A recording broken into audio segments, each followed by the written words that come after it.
Y bueno, yo lo primero de todo era un poco pues introducir la sesión que vamos a ver hoy relativa a los problemas laborales que surgen con todo este tema del COVID-19, ¿no? Desde qué es esto de un ERTE, que antes nadie sabíamos lo que prácticamente significaban esas siglas. Incluso hay ERTEs de fuerza mayor, ERTEs de top, que casi que cuesta pronunciarlo. Pues bueno, la intención de hoy es que sea una sesión un poco didáctica en el tema laboral y que vayamos viendo pues, qué distintas fases podemos atravesar, tanto desde la perspectiva de la empresa como desde la perspectiva de ser una persona trabajadora, el estar incluido en un ERTE, ¿no? Entonces, si os parece, os he dejado ahí mis datos de contacto, por si al final luego hubiera algún tipo de duda o lo que sea, pues para que os podáis poner en contacto conmigo. No obstante, la intención es que esta sesión sea lo más útil posible, sea lo más participativa. Tenemos abierto un chat en el que se pueden ir dejando algunas preguntas. En la medida de lo posible, pues trataremos de darle respuesta al final, si os parece, salvo que sea alguna duda, a lo mejor que signifique que os vayáis a quedar atascados o atascadas, pues si queréis podéis activar el micro o podéis activar la cámara, preguntamos, paramos, reflexionamos y continuamos con ello, ¿vale? Entonces, si os parece, vamos a empezar con lo que quería, con lo que se quiere, con lo que quiero tratar, ¿vale? En principio, ¿qué vamos a ver? Vamos a ver los ERTEs. ¿Qué es esto de los ERTEs? ¿Cuáles hay? ¿Qué procedimiento se sigue? Porque es un tema que, por mucho que lo hayamos oído en los medios de comunicación, es algo que conlleva una gran cantidad de trámites del procedimiento.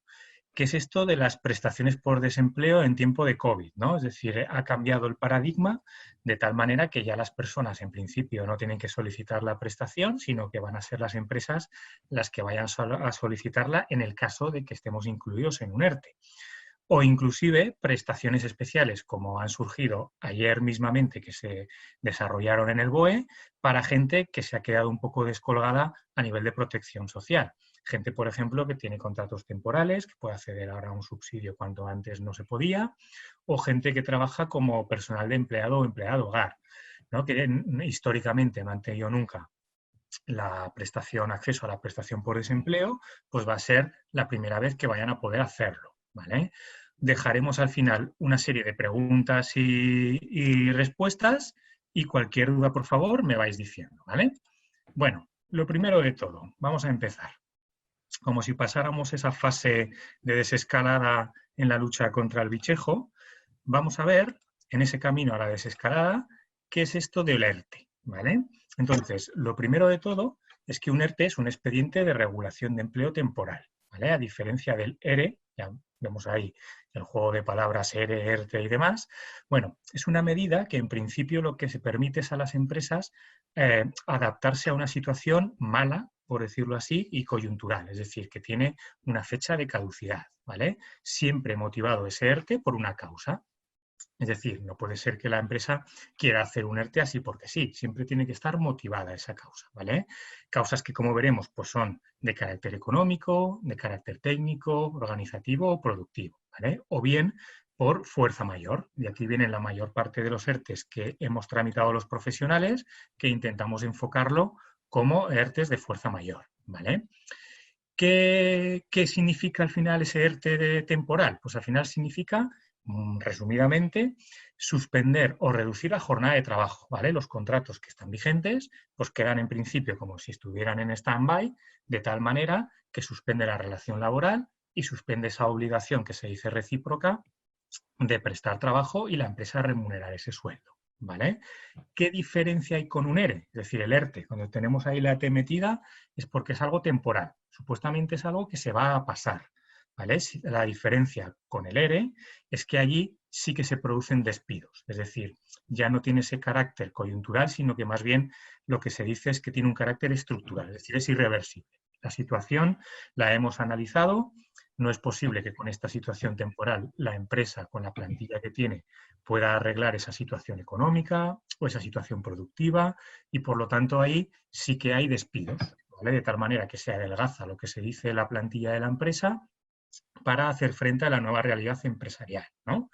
Por lo tanto, un ERTE se diferencia de un ERE en el que no hay despidos y en el que al principio no se abonan indemnizaciones. Aquí no hay aquellas indemnizaciones de me despiden, son 33 días por año o son 45 días por año si nuestro contrato era anterior a la reforma laboral. ¿Vale? Con lo cual, si la empresa no quiere, porque también tendría la potestad de dar indemnizaciones, no sería necesario. ¿Bien? Vale. En un ERTE, en estos expedientes de regulación de empleo temporal, una de las preguntas que le surgía a la gente es, bueno, yo voy a poder hacer un ERTE con solo una persona, porque normalmente cuando veíamos estas palabras, ¿no?, los expedientes de regulación de empleo, poco menos que pensábamos en la OPE, ¿no? Es decir, la OPE ha hecho un ERTE o ha hecho un expediente de regulación de empleo, etcétera. Pensábamos que era para empresas más grandes. Pues no es así.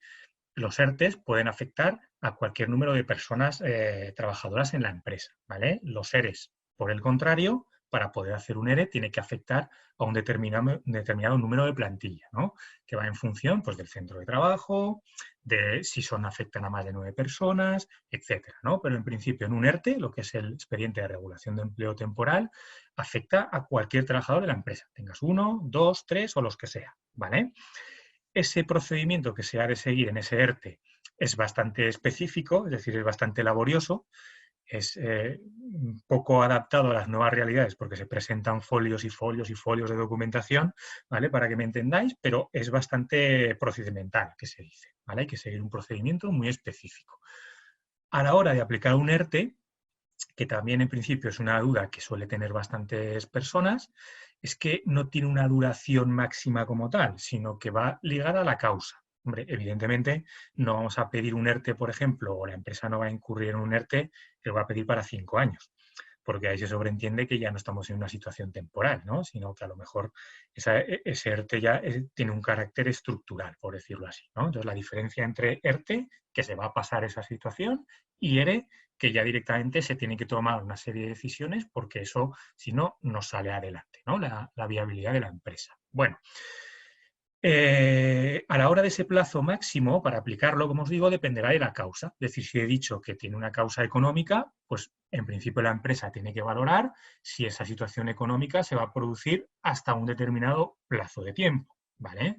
Si, por ejemplo, es una causa productiva, pues porque yo qué sé, tengo que hacer un ERTE, pues porque no tengo capacidad de que la gente me compra, me vende, pues tengo que estimar, ¿vale?, cuánto va a durar esa causa.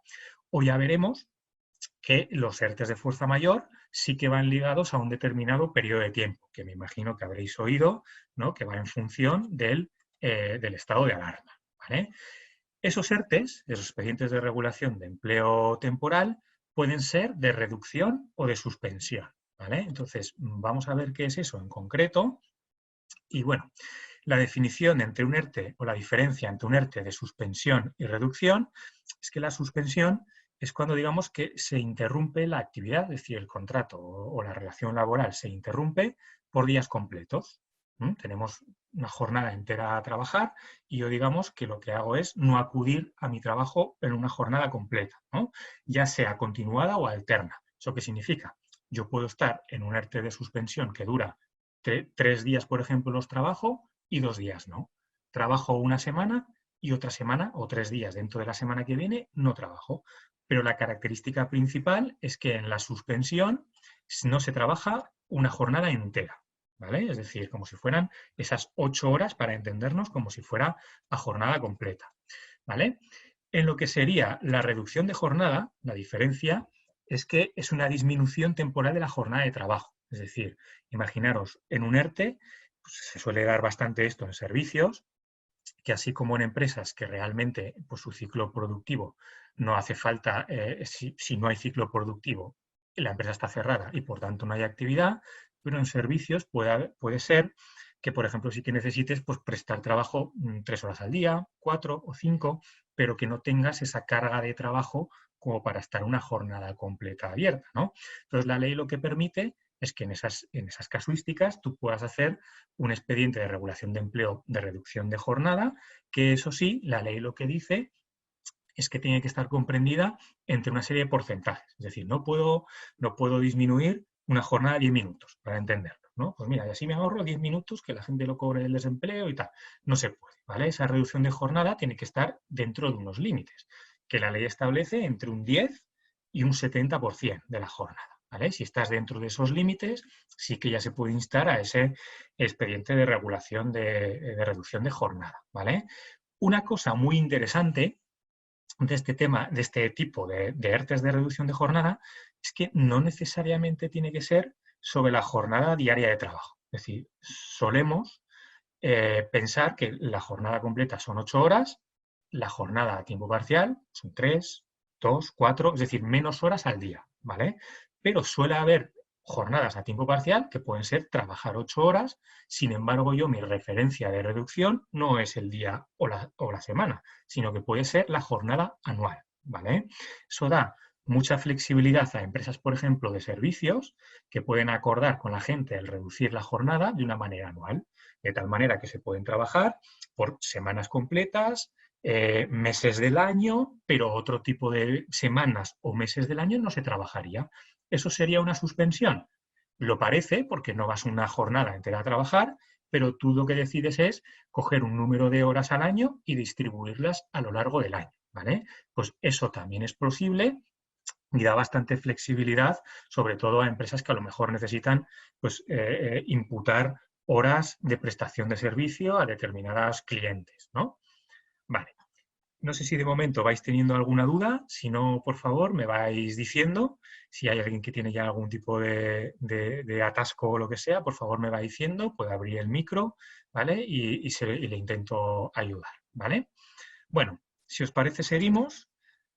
¿Qué es el ERTE de fuerza mayor? Bien, el ERTE de fuerza mayor, para explicarlo, porque realmente con el tema del coronavirus, los laboralistas, cuando salió todo, pensábamos que ya todo iba a ser fuerza mayor, ¿no? Es decir, si no hubiera pasado esto, ninguna empresa hubiera tomado ningún tipo de medida ni hubiera tomado ningún tipo de decisión, ¿no? Con lo cual, había que ir un poco a la esencia de lo que la ley y los tribunales han considerado lo que es la fuerza mayor, ¿no?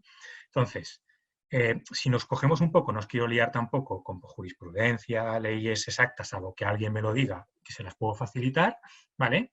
Siempre se ha definido que la fuerza mayor tiene que tener ese carácter como inevitable, es decir, lo que ha pasado si no podía haber pasado y está desconectado del área de actuación de la empresa, ¿vale? ¿Eso qué significa?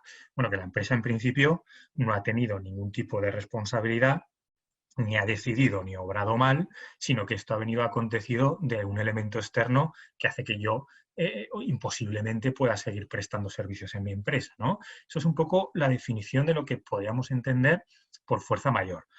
¿Qué casos había antes? Pues para que veáis el ejemplo, imaginaros, yo que sé, que tengo una nave industrial y acontece un incendio. Pues lógicamente, claro, a no ser que yo lo provoque, es decir, que vaya con la lata de gasolina y queme mi nave para cobrar el seguro, ¿vale? Pero bueno, siendo que no es normalmente el caso, ese hecho, el hecho de que haya sido inevitable que esté fuera del ámbito desconectado del área de actuación de la empresa, hace que yo, hasta que eso se recupere y pueda volver otra vez a volver a mi actividad productiva, habilitaría para un ERTE de fuerza mayor. ¿Mm? Bueno, ¿qué sucedió? Que en principio, con lo que todo parecía como tal, como os decía, surgió un Real Decreto Ley donde se dijo que realmente se iba a entender como fuerza mayor por este tema del COVID-19, ¿no? Entonces, han habido varios reales decretos que han dicho o se han ido produciendo varios ERTEs de fuerza mayor en diferentes escenarios. Esto viene a ser así porque desde el 14 de marzo no paran de salir BOEs, ¿vale? Por la noche, por la mañana, a todas horas. Se dice al principio una cosa, luego va cambiando sobre otra, ¿vale? Y en principio, bueno, en el Real Decreto Ley del 8 del 2020 es donde se regula que se entiende como la fuerza mayor, ¿no? Entonces, ¿qué nos dice? Es decir, ¿cuándo yo podía hacer un ERTE en mi empresa que pudiera cerrar, ¿no?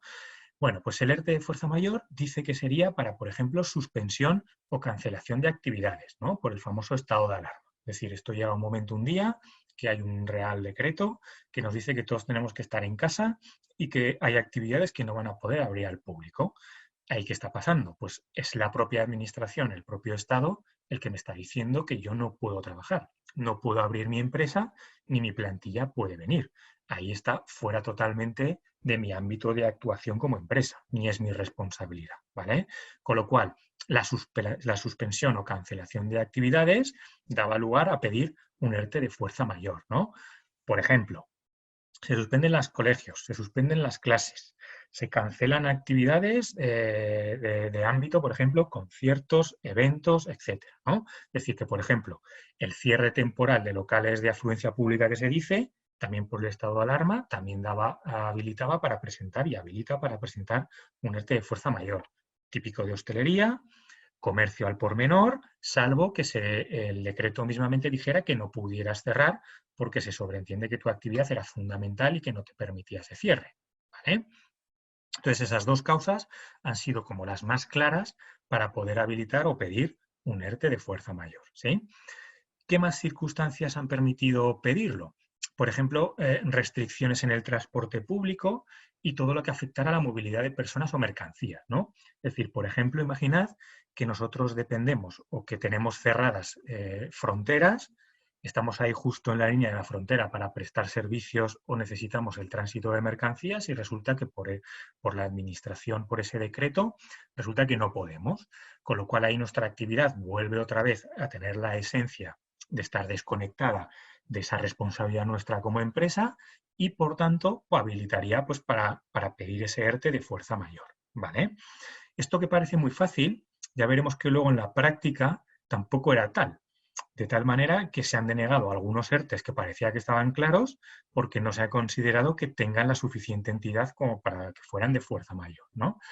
Luego, ¿qué más tenemos ahí como habilitantes? Pues imaginad que en este caso específico del COVID-19, situaciones debidas al contagio de la gente.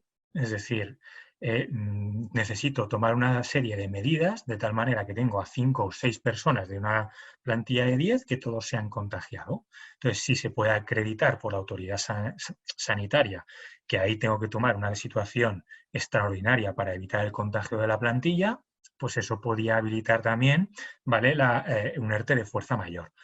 Cosa que en principio no era muy recomendable, porque claro, da la sensación de que si pasa eso es porque la empresa no ha adoptado las medidas de prevención necesarias, ¿no? Es decir, ahora que se ha producido la desescalada esta en la zona que estamos, zona cero, fase cero, te van diciendo cómo tenemos que reabrir, pero se incide mucho en que las empresas tienen que guardar los debidos protocolos de prevención de riesgos. Es decir, ahora va a ser muy importante contar con un servicio de prevención que nos vaya indicando cómo tiene que producirse la relación de los trabajadores con la clientela, la relación entre los propios trabajadores desde un punto de vista sanitario, ¿no? Con lo cual, esa situación de contagio de plantilla podía dar lugar a problemas. Ya lo estábamos reconociendo poco menos ya que haciendo un ERTE por esta circunstancia, ¿no? Y luego, otro que ha servido mucho y que se ha hecho mucho, esto los laboralistas cuando lo vimos, fue en principio la punta de acceso para poder pedirlo, es la falta de suministro, ¿no? La falta de suministro que impida gravemente lo que se dice el desarrollo normal de la actividad. Imaginaros, yo soy una fábrica que todos mis proveedores están en China, pero cuando aquí todavía no teníamos montada la que teníamos, pues nuestro proveedor en China había cerrado. De tal manera que sin esa pieza yo no podía, por ejemplo, seguir produciendo, ¿no? Entonces, si yo puedo demostrar ante la autoridad laboral que esa pieza es imprescindible, que es mi proveedor principal, que ese proveedor no me puede suministrar, entonces eso impide gravemente que yo pueda desarrollar mi actividad, ¿vale? Con lo cual habilitaría para realizar un ERTE de fuerza mayor. ¿Bien? Bueno, lo que está claro es que al final la empresa, por mucho que tenga alguna de las causas que aparece aquí, tiene que justificar y acreditar esa imposibilidad y esa pérdida de actividad, ¿vale? Es decir, por mucho que la citemos la causa, al final hay que justificarla y aprobarla. Si no se justifica, al final ese ERTE de fuerza mayor no se consideraría como tal, ¿vale? Sino que cabría un ERTE normal, que se llama por causas económicas, organizativas, productivas, lo que entre paréntesis os he puesto como ETOP, ¿vale? Que son las siglas de cada una de las causas que pueden haber. económica, técnica, organizativa o productiva. Con lo cual, tenemos dos tipos de ERTE, los de fuerza mayor y el otro tipo de ERTE. Ya veremos por qué se ha intentado siempre girar aquí al ERTE de fuerza mayor, porque tiene una serie de incentivos para la empresa que conviene unas exoneraciones de cuota a la seguridad social que hacen más atractivo plantearlo así, aunque no siempre, ¿vale? Con lo cual, por ejemplo, para que veáis ejemplos de lo que no se han considerado ERTEs de fuerza mayor, esto fue famoso pues el mismo día casi de que se decretó el estado de alarma, de que cerraban restaurantes y cerraban todo tipo de locales, fue muy famoso el ERTE de Burger King, que no sé si lo oísteis en los medios de comunicación.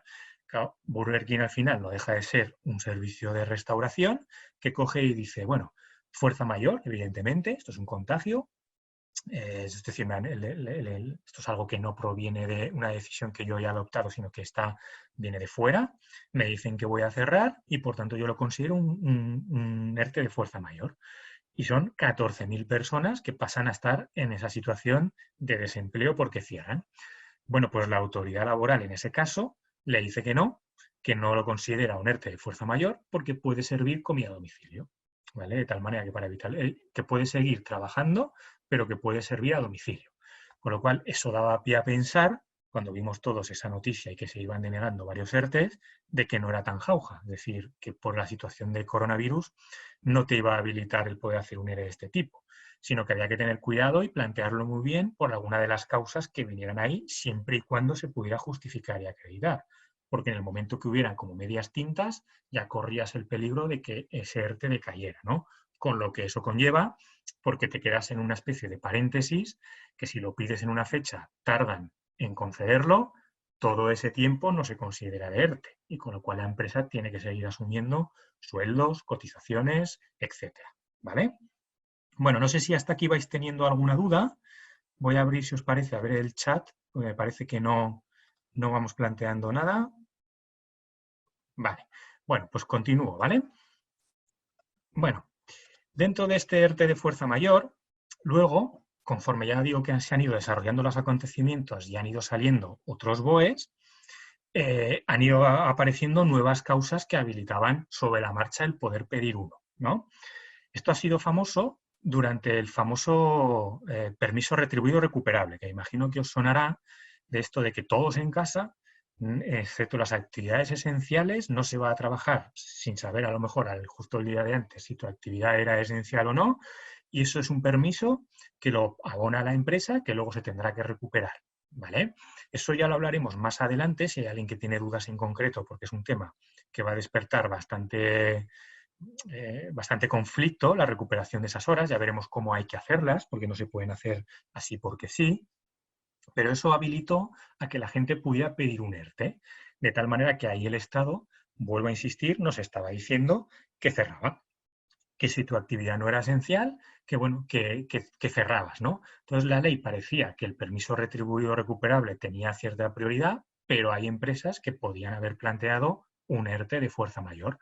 Eso sí, durante solo la vigencia de ese permiso. Claro, estamos hablando de pedir un ERTE de 8 días, como el que dice, ¿no? Porque se pudo hacer desde el 30 de marzo al 9 de abril, que era el periodo en el que se dijo que se podía hacer este permiso retribuido recuperable. ¿Vale? ¿Qué más ERTEs han habilitado el poder hacerlos como fuerza mayor?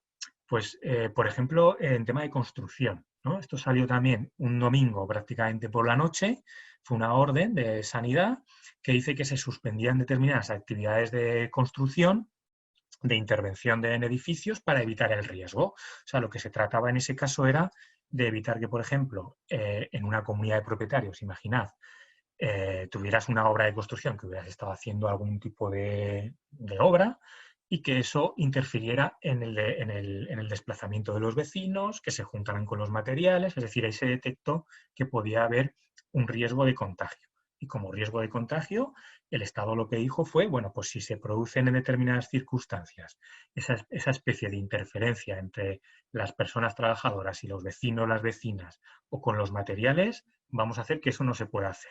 Con lo cual, eso habilitaba también un ERTE de fuerza mayor. Si yo estaba haciendo, por ejemplo, la reforma de una comunidad de propietarios, por ejemplo, de eliminar barreras arquitectónicas o el ascensor o lo que fuera. O tenía que hacer una reforma de una vivienda con gente viviendo dentro. ¿Vale? Pues eso se dijo que no, con lo cual todas esas personas y esas empresas, la empresa podía hacer un ERTE de fuerza mayor. ¿Vale? ¿Qué más cosas? A partir de otro Real Decreto, porque eso también, claro, surgía muchas dudas de que cuando tú dices algo de fuerza mayor, parece que tiene que ser toda la empresa. Es decir, toda la empresa tiene el contrato suspendido o lo tiene totalmente reducido, ¿no? Es, por ejemplo, el ejemplo ese que poníamos de que se me quema la nave y no se puede prestar trabajo ni se puede prestar servicios, ¿no? Entonces dices, toda la empresa está paralizada y no puede prestar ese trabajo efectivo.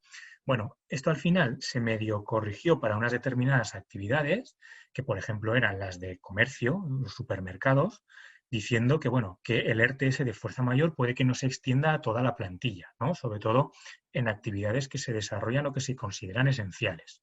Por ejemplo, supermercados, hipermercados, que para habilitar el suministro de comidas, bebidas, tienen la obligación o pueden abrir, ¿no? Si tú solicitas un ERTE, corrías el riesgo de que te dijeran lo que le dijeron a Burger King. Oye, mira, no, tú no puedes abrir la planta de calzado ni puedes abrir la planta de textil, pero puedes derivar a la gente a que esté en el supermercado, ¿no? Con lo cual no daba seguridad jurídica a la hora de plantear un ERTE de fuerza mayor.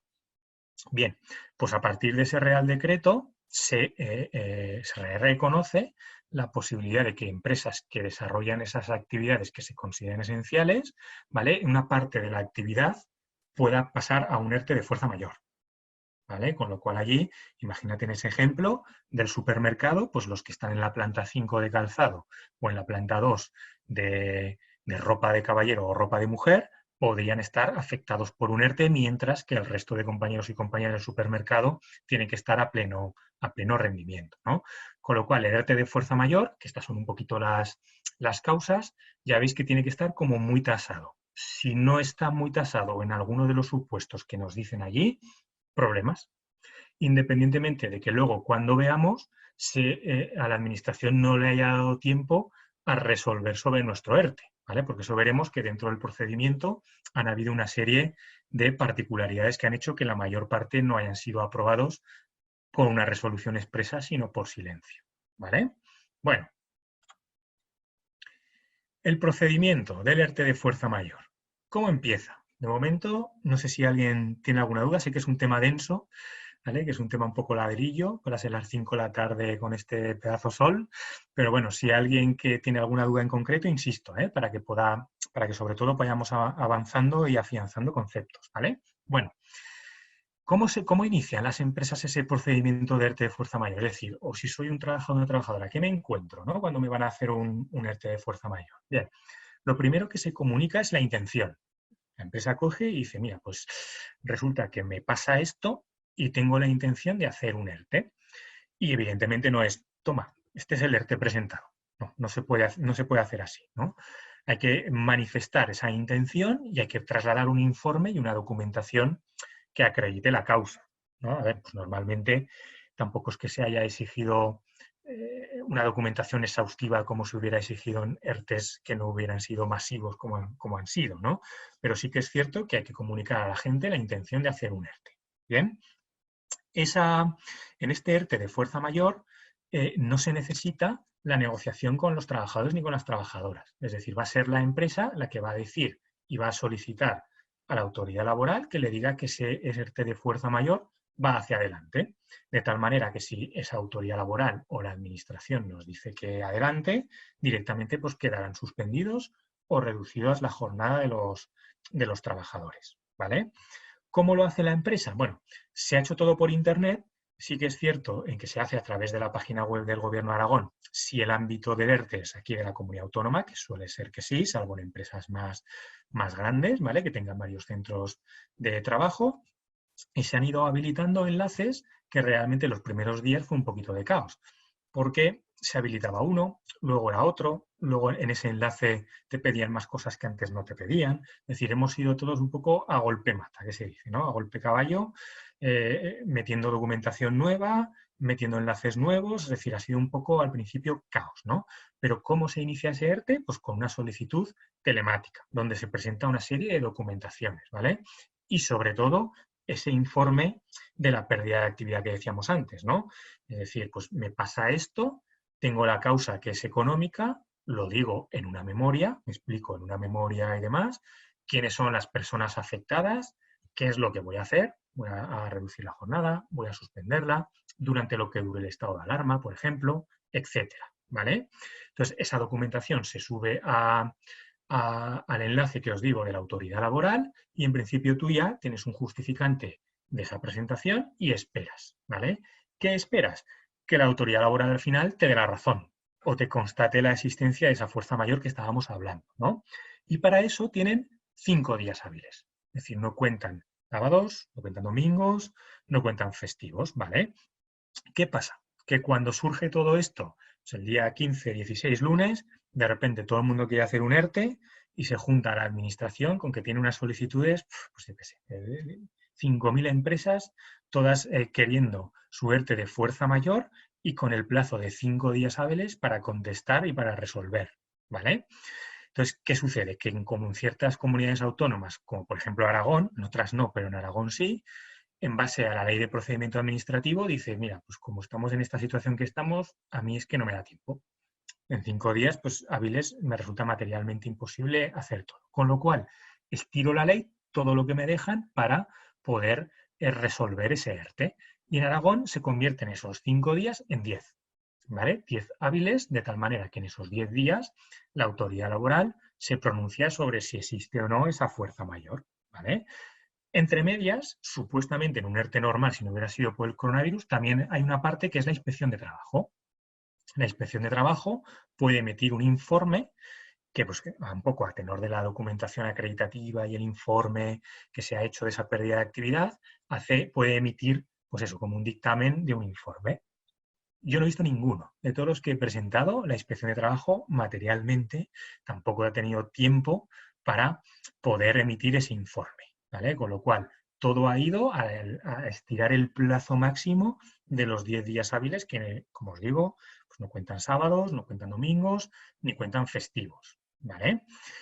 Entonces, es la empresa al final, es decir, el trabajador recibe esa intención de comunicar el ERTE, la empresa presenta la documentación por internet, telemáticamente en los enlaces, espera a ver qué pasa, ¿vale? Y luego decide aplicar si es de suspensión o de reducción. Y una vez ya que la autoridad laboral nos dice que sí o directamente no nos contesta, se entiende que concedido por silencio administrativo positivo, ¿vale? Es entonces cuando ya podemos ir a la segunda fase de comunicarle a la gente la decisión que se dice. Es decir, luego comunico a todas las personas, es decir, si soy empresa, comunico, mira, te voy a suspender el contrato durante lo que dure el estado de alarma o te voy a reducir la jornada en este porcentaje durante este periodo de tiempo, ¿vale? Con lo cual eso habilitaría, es decir, al final es la empresa la que tiene la decisión. Una de las preguntas que se planteaban era si podía tener efectos retroactivos. Es decir, al principio, como ninguno podíamos prever la magnitud de todo esto, claro, tú puedes presentar un ERTE de fuerza mayor, porque materialmente a lo mejor era imposible, pues 15 días después del estado de alarma. ¿Podía presentarlo con efecto retroactivo? Sí, ¿vale? Es decir, yo lo presento, pero no hay un plazo máximo para poder presentarlo. Si se constata que la causa ha sido, por ejemplo, el día 15 o 16, porque pueda tener una peluquería de marzo que me han obligado a cerrar, ¿vale? Pues aunque lo presente el 1 de abril, al final puedo tenerlo concedido desde esa fecha con efecto retroactivo, ¿vale? No necesariamente había un plazo concreto para poder solicitarlo, ¿vale? Sí que pasa si la administración laboral hubiera denegado, cosa que yo no he visto y hablando con compañeros tampoco se han dado muchos, ¿vale? Que se denegaran por parte de la autoridad laboral porque muchos han salido, como os decía, por silencio administrativo. El silencio administrativo lo que es no me pronuncio, no te emito ningún tipo de resolución, pero al final, ¿vale? Sí que te mandaré un certificado de silencio diciéndote que esto tiene validez, pero que yo no me he pronunciado sobre tu ERTE, ¿vale?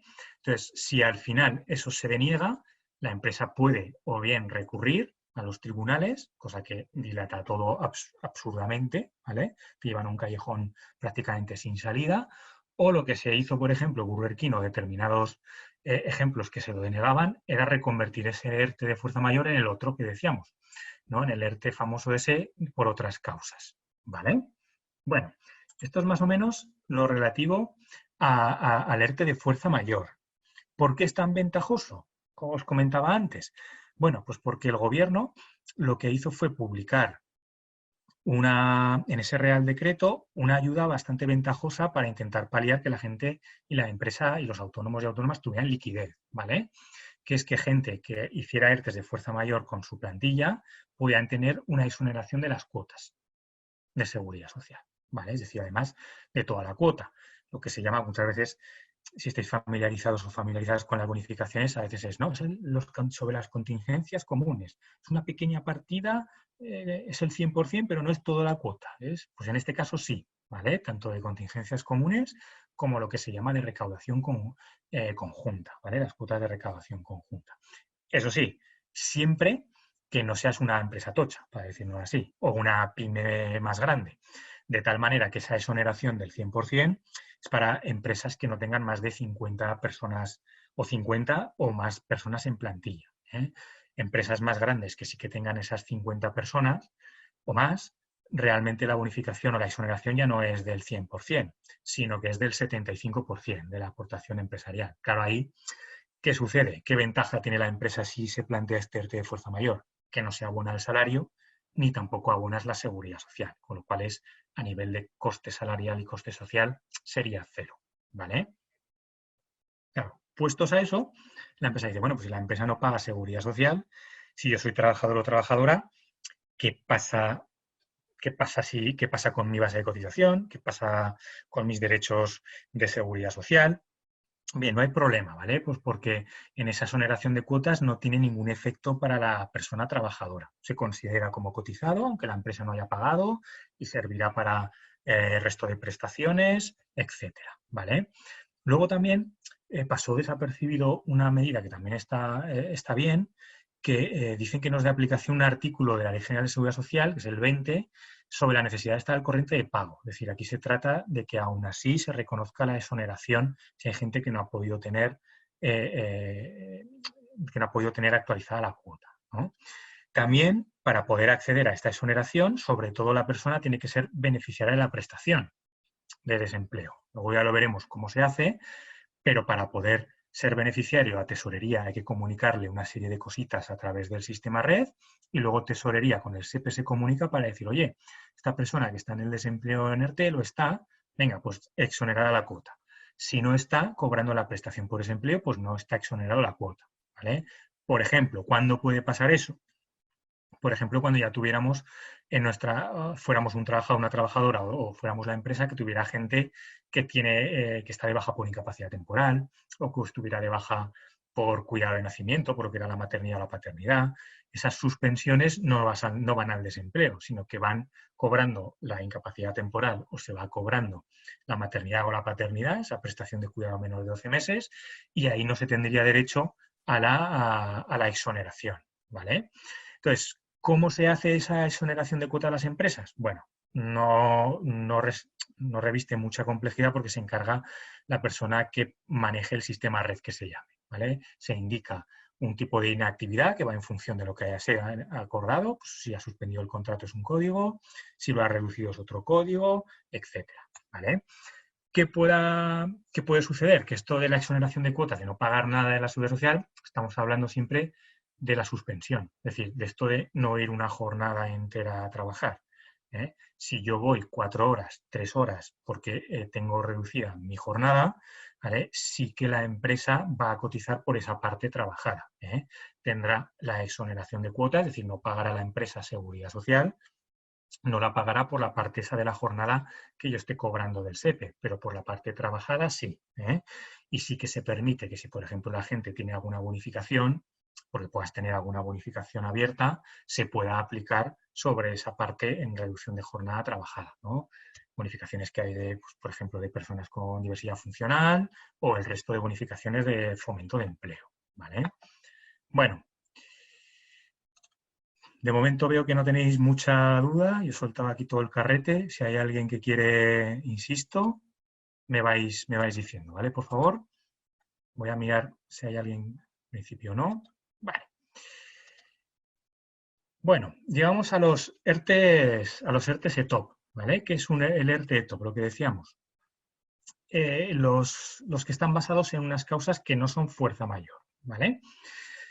Causas económicas. ¿Cuándo hay una causa económica? Pues, por ejemplo, relativo al COVID es porque voy a incurrir en pérdidas. Es decir, sé que no voy a vender y, por tanto, probablemente tenga una previsión de pérdidas. Eso habilitaría para hacer un ERTE de top, que se llama, ¿vale? Por una causa técnica, más complicado, ¿vale? Causas técnicas, en principio, por el coronavirus, pues son difíciles de detectar. Va ligado a una causa técnica de todo, por ejemplo, a transformación en los instrumentos de producción. Es decir, imaginar que en mi empresa instauro un nuevo sistema técnico que como tal necesito implementar y eso hace que temporalmente o coyunturalmente tenga que tomar una serie de medidas para adaptar todo eso, ¿no? Pues eso habilitaría para hacer un ERTE top por esa causa. O causa organizativa, que también tenga la necesidad de organizar la forma de hacer la producción por departamentos, afecte a unas personas, a otras no, y tenga que hacer estos ERTEs. Con lo cual, es complicado que en ERTEs top del COVID nos encontremos con causas técnicas u organizativas, ¿no? Básicamente se han pedido por económicas, por esa previsión de que me va a ir mal económicamente, y también por productivas, ¿no? Por cambios en la demanda. ¿Qué significa? Pues es que yo, pues mira, es que no voy a vender, o directamente tengo un cliente, si trabajo prácticamente con un cliente que ya me ha dicho que me cancela un montón de pedidos. Entonces, una cosa normalmente va ligada a la otra, ¿no? Tengo cambios en la demanda y al final va a ser también que incurra al final una previsión de pérdidas, ¿vale? Entonces, la diferencia de este tipo de ERTE respecto al otro de fuerza mayor es que hay que negociar, ¿vale? Y hay que intentar llegar a un acuerdo. No necesariamente, pero la diferencia, como decíamos antes, del fuerza mayor era que yo lo pedía a la autoridad laboral y ya me dirán y yo comunico la decisión a la gente, a las personas trabajadoras. En este no, ¿vale? En el ERTE de top resulta que hay que hacer otro procedimiento específico más, que hay que intentar llegar a un acuerdo, ¿vale? Si se llega a un acuerdo y la inspección lo da por válido, que ahora, insisto, la inspección no está para revisar todo este tipo de ERTEs, se entiende que con ese acuerdo las causas están justificadas, ¿vale? Salvo que se hubiera hecho algún chanchullo, lo que se llama fraude, dolo y demás, para cobrar la prestación. Es decir, que trabajadores y empresas se hubieran puesto de acuerdo pues, para cobrar las prestaciones de desempleo. Evidentemente, con esta situación no ha sido la causa, ¿vale? Con lo cual, si negociamos y llegamos a un acuerdo, la causa se entiende que ya está justificada, ¿vale? ¿Cómo empieza ese ERTE top? Pues con la comunicación dirigida a los trabajadores, igual, ¿vale? Lo que pasa es que es diferente, porque va a dirigir esa comunicación a la representación, es decir, si en mi empresa tengo representación sindical, se lo comunico. Y si no directamente, se lo cuento a los trabajadores, ¿no? Y simultáneamente lo que dice la ley es que tengo que en ese periodo de consultas en el que voy a consultarles cómo voy a enfocar el ERE hasta poder llegar a un acuerdo, se lo comunico también a la autoridad laboral, ¿vale? Ese ERTE top, igual que el de fuerza mayor, puede ser de suspensión o reducción, es decir, un día entero para entendernos, dejar de trabajar, o por horitas, ¿vale? Y la diferencia es que no existe esta exoneración de cuotas, es decir, las empresas, aunque estén suspendidos los contratos y la gente no cobre, la empresa cotizará a la seguridad social, ¿vale? ¿Cuánto cotizará? Pues por la base de desempleo, cogerá los 180 últimos días cotizados antes del ERTE, es decir, si yo empiezo el ERTE el 1 de mayo, Día del Trabajador, ¿vale? He hecho 6 meses hacia atrás, los 180 últimos días, y de ese promedio me sale luego lo que cobrará el trabajador de desempleo y también lo que cotizará la empresa a la seguridad social, ¿vale? Preguntas que la gente, por ejemplo, hace mucho, o miedos o temores que puedan tener personas es, oye, ¿un ERTE al final de este tipo puede acabar en un ERE? Al final se puede transformar esa situación que parecía temporal en algo que realmente es estructural. Bueno, no había muchos ejemplos históricos, sí que con la anterior crisis, por ejemplo, la crisis famosa financiera, hubieron también muchos ERTEs, pero más dilatados en el tiempo, y ERES y concursos de acreedores. Esto ha sido como todo de repente, de golpe, ¿vale? Ha sido la gran diferencia respecto a la crisis anterior, es que sí que se permite que un ERTE acabe en un ERE, ¿vale? Y hay una sentencia del Supremo que así lo reconoce. Y lo reconoce siempre y cuando la empresa pueda acreditar que sí que ha habido una alteración había una alteración, ¿vale?, de lo que hemos puesto, por ejemplo, en la causa y en la memoria y en toda la documentación. Es decir, nos hemos quedado cortos pensando que era una situación coyuntural y resulta que ha cambiado tanto el escenario que yo necesito realizar despidos, ¿vale? Entonces, en ese caso sí que se habilitaría para poder hacer un ERE, ¿vale? Se ha reconocido por el Tribunal Supremo, ¿vale? Bueno, cosa importante, lo que decía, tengo que llegar a un acuerdo, o intentar llegar a un acuerdo. ¿Con quién? Y aquí viene un poco la película y las novedades que han habido con esto del COVID, ¿vale? Para intentar llegar a ese acuerdo hay que negociar con la comisión negociadora. Es decir, la ley habla de una comisión con la que hay que negociar. La empresa tiene que negociar con gente. ¿Con quién negocia la empresa? Pues la negocia con los representantes legales de los trabajadores. Es decir, si en mi empresa ya tengo representación sindical, resulta que será ellos los que tengan que dirigirme porque representan a toda la totalidad, ¿no? A ver, un momentito, tengo una pregunta. Pregunta Sergio si ese ERE que se aplica después de un ERTE sería nuevo, en cuanto a días, condiciones, o serían las mismas condiciones del ERTE. Sí, Sergio, sería uno nuevo, ¿vale? Sobre todo tendrías que verlo primero si es un ERE de verdad. Me explico, para hacer un ERE de extinción tiene que afectar a un número determinado de gente, ¿vale? Que la ley habla de 9. 9 personas admites, ¿vale? Cuando superas ese umbral en determinada, para entendernos, en empresas más pequeñas, tienes que hacer un ERE y efectivamente tendrías que pasar por todo el proceso de nuevo, ¿vale? En esto que voy a explicar, porque ya no sería probablemente de fuerza mayor, sino que nos iríamos a este ERE normal, ¿vale? Bueno, como lo que decía, la comisión negociadora, ¿con quién negocio? ¿Con los representantes de los trabajadores? O bien, y esto como novedad, resulta que puedo negociar con los sindicatos más representativos del sector al que pertenezca mi empresa. Es decir, básicamente, si yo tengo un convenio colectivo de aplicación, va a ser la gente que haya firmado ese convenio, esa representación sindical, que suelen ser comisiones y UGT, las partes interesadas, ¿no? Esto es nuevo y, como digo, si una empresa antes no tenía representación de los trabajadores, directamente podía acudir a sus propios trabajadores para negociar el ERTE.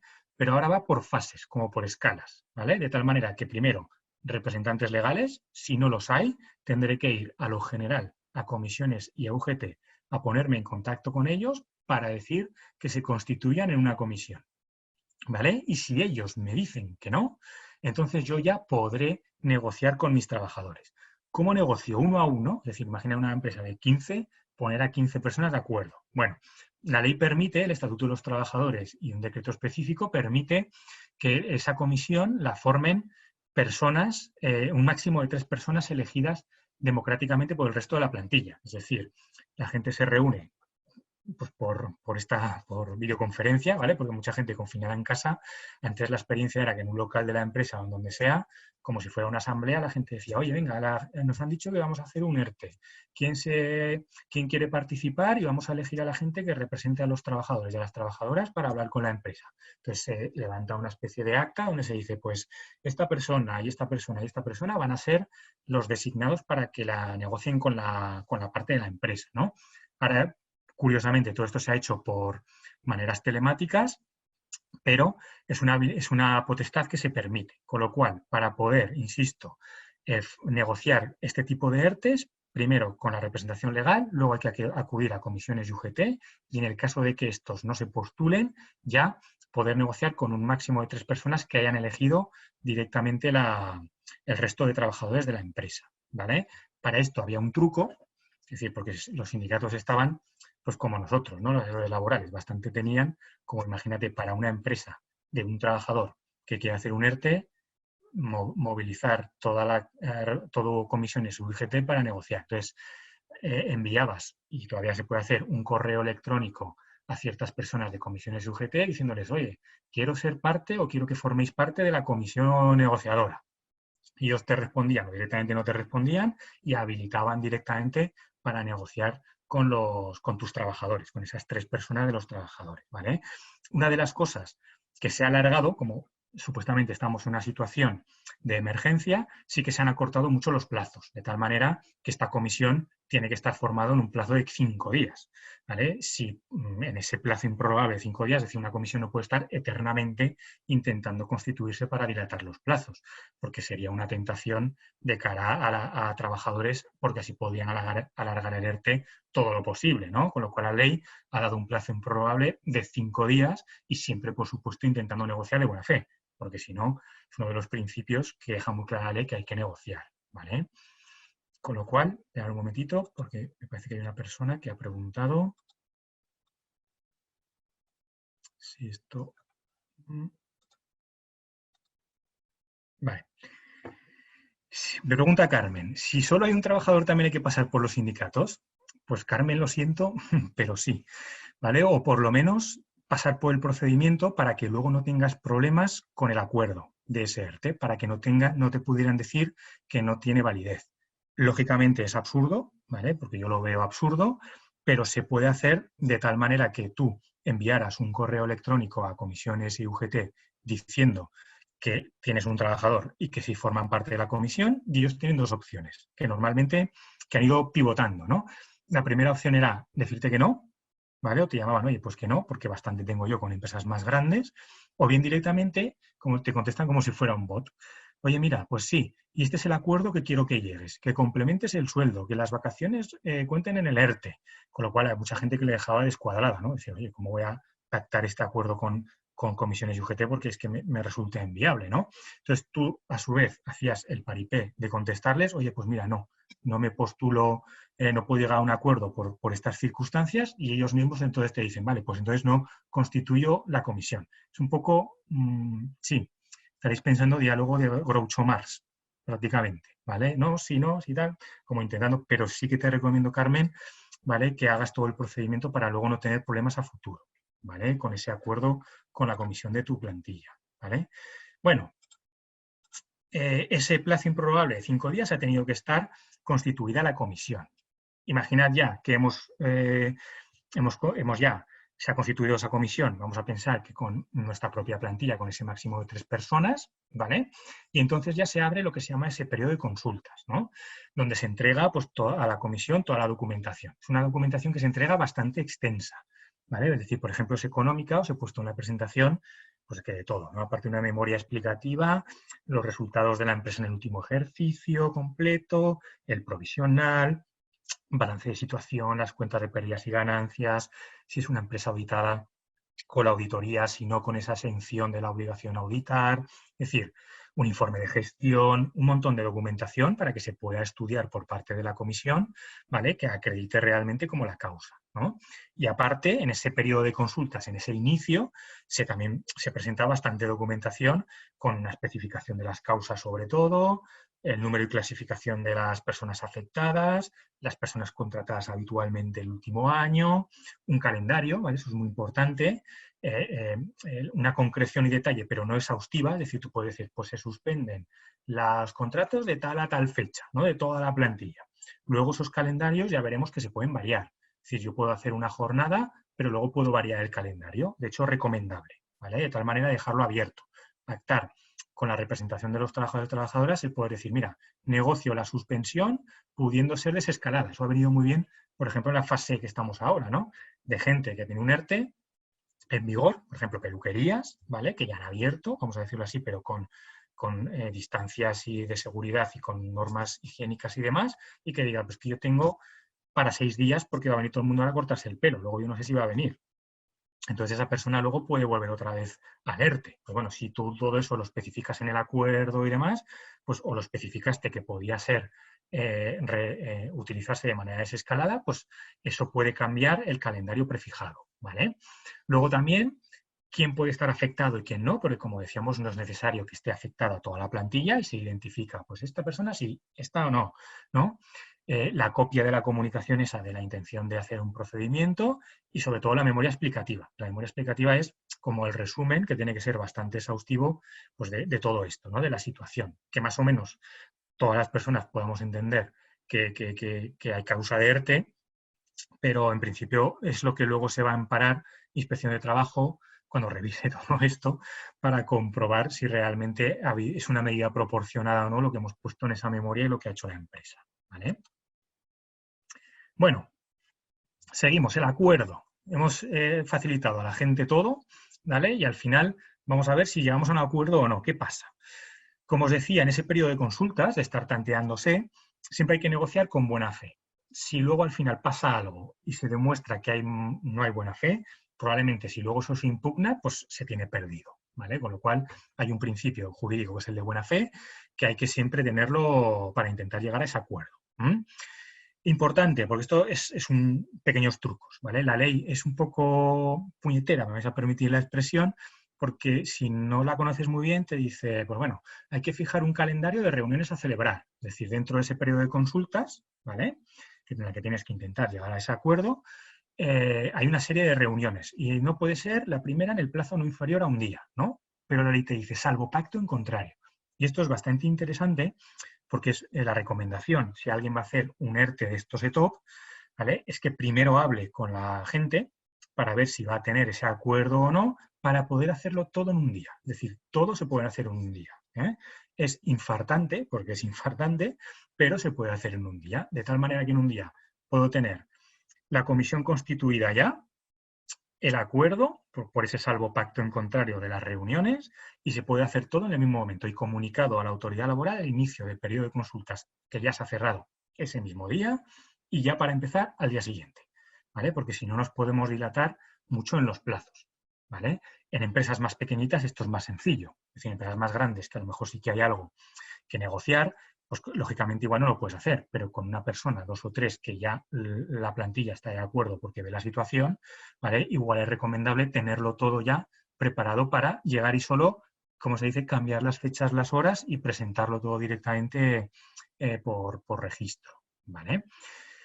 ¿Qué te dice la ley? Es decir, ¿cuánto podemos estar aquí haciendo este periodo de consultas? Son 7 días, ¿vale? Como un periodo, hemos dicho que 5 para constituir la comisión como máximo y el periodo de consultas como máximo, ¿vale? Puede ser de 7 días. Y de todas esas reuniones, pues se levanta un acta. Ya os digo que si lo hacemos todo en el mismo día, se permitirá que eso sea todo ya de inicio y de cierre, que se dice, ¿vale? Si se llega a ese acuerdo, ahí evidentemente se acaba el periodo de consultas y ya se comunica a la autoridad laboral, ¿no? Y se comunica pues también lo que se va a hacer.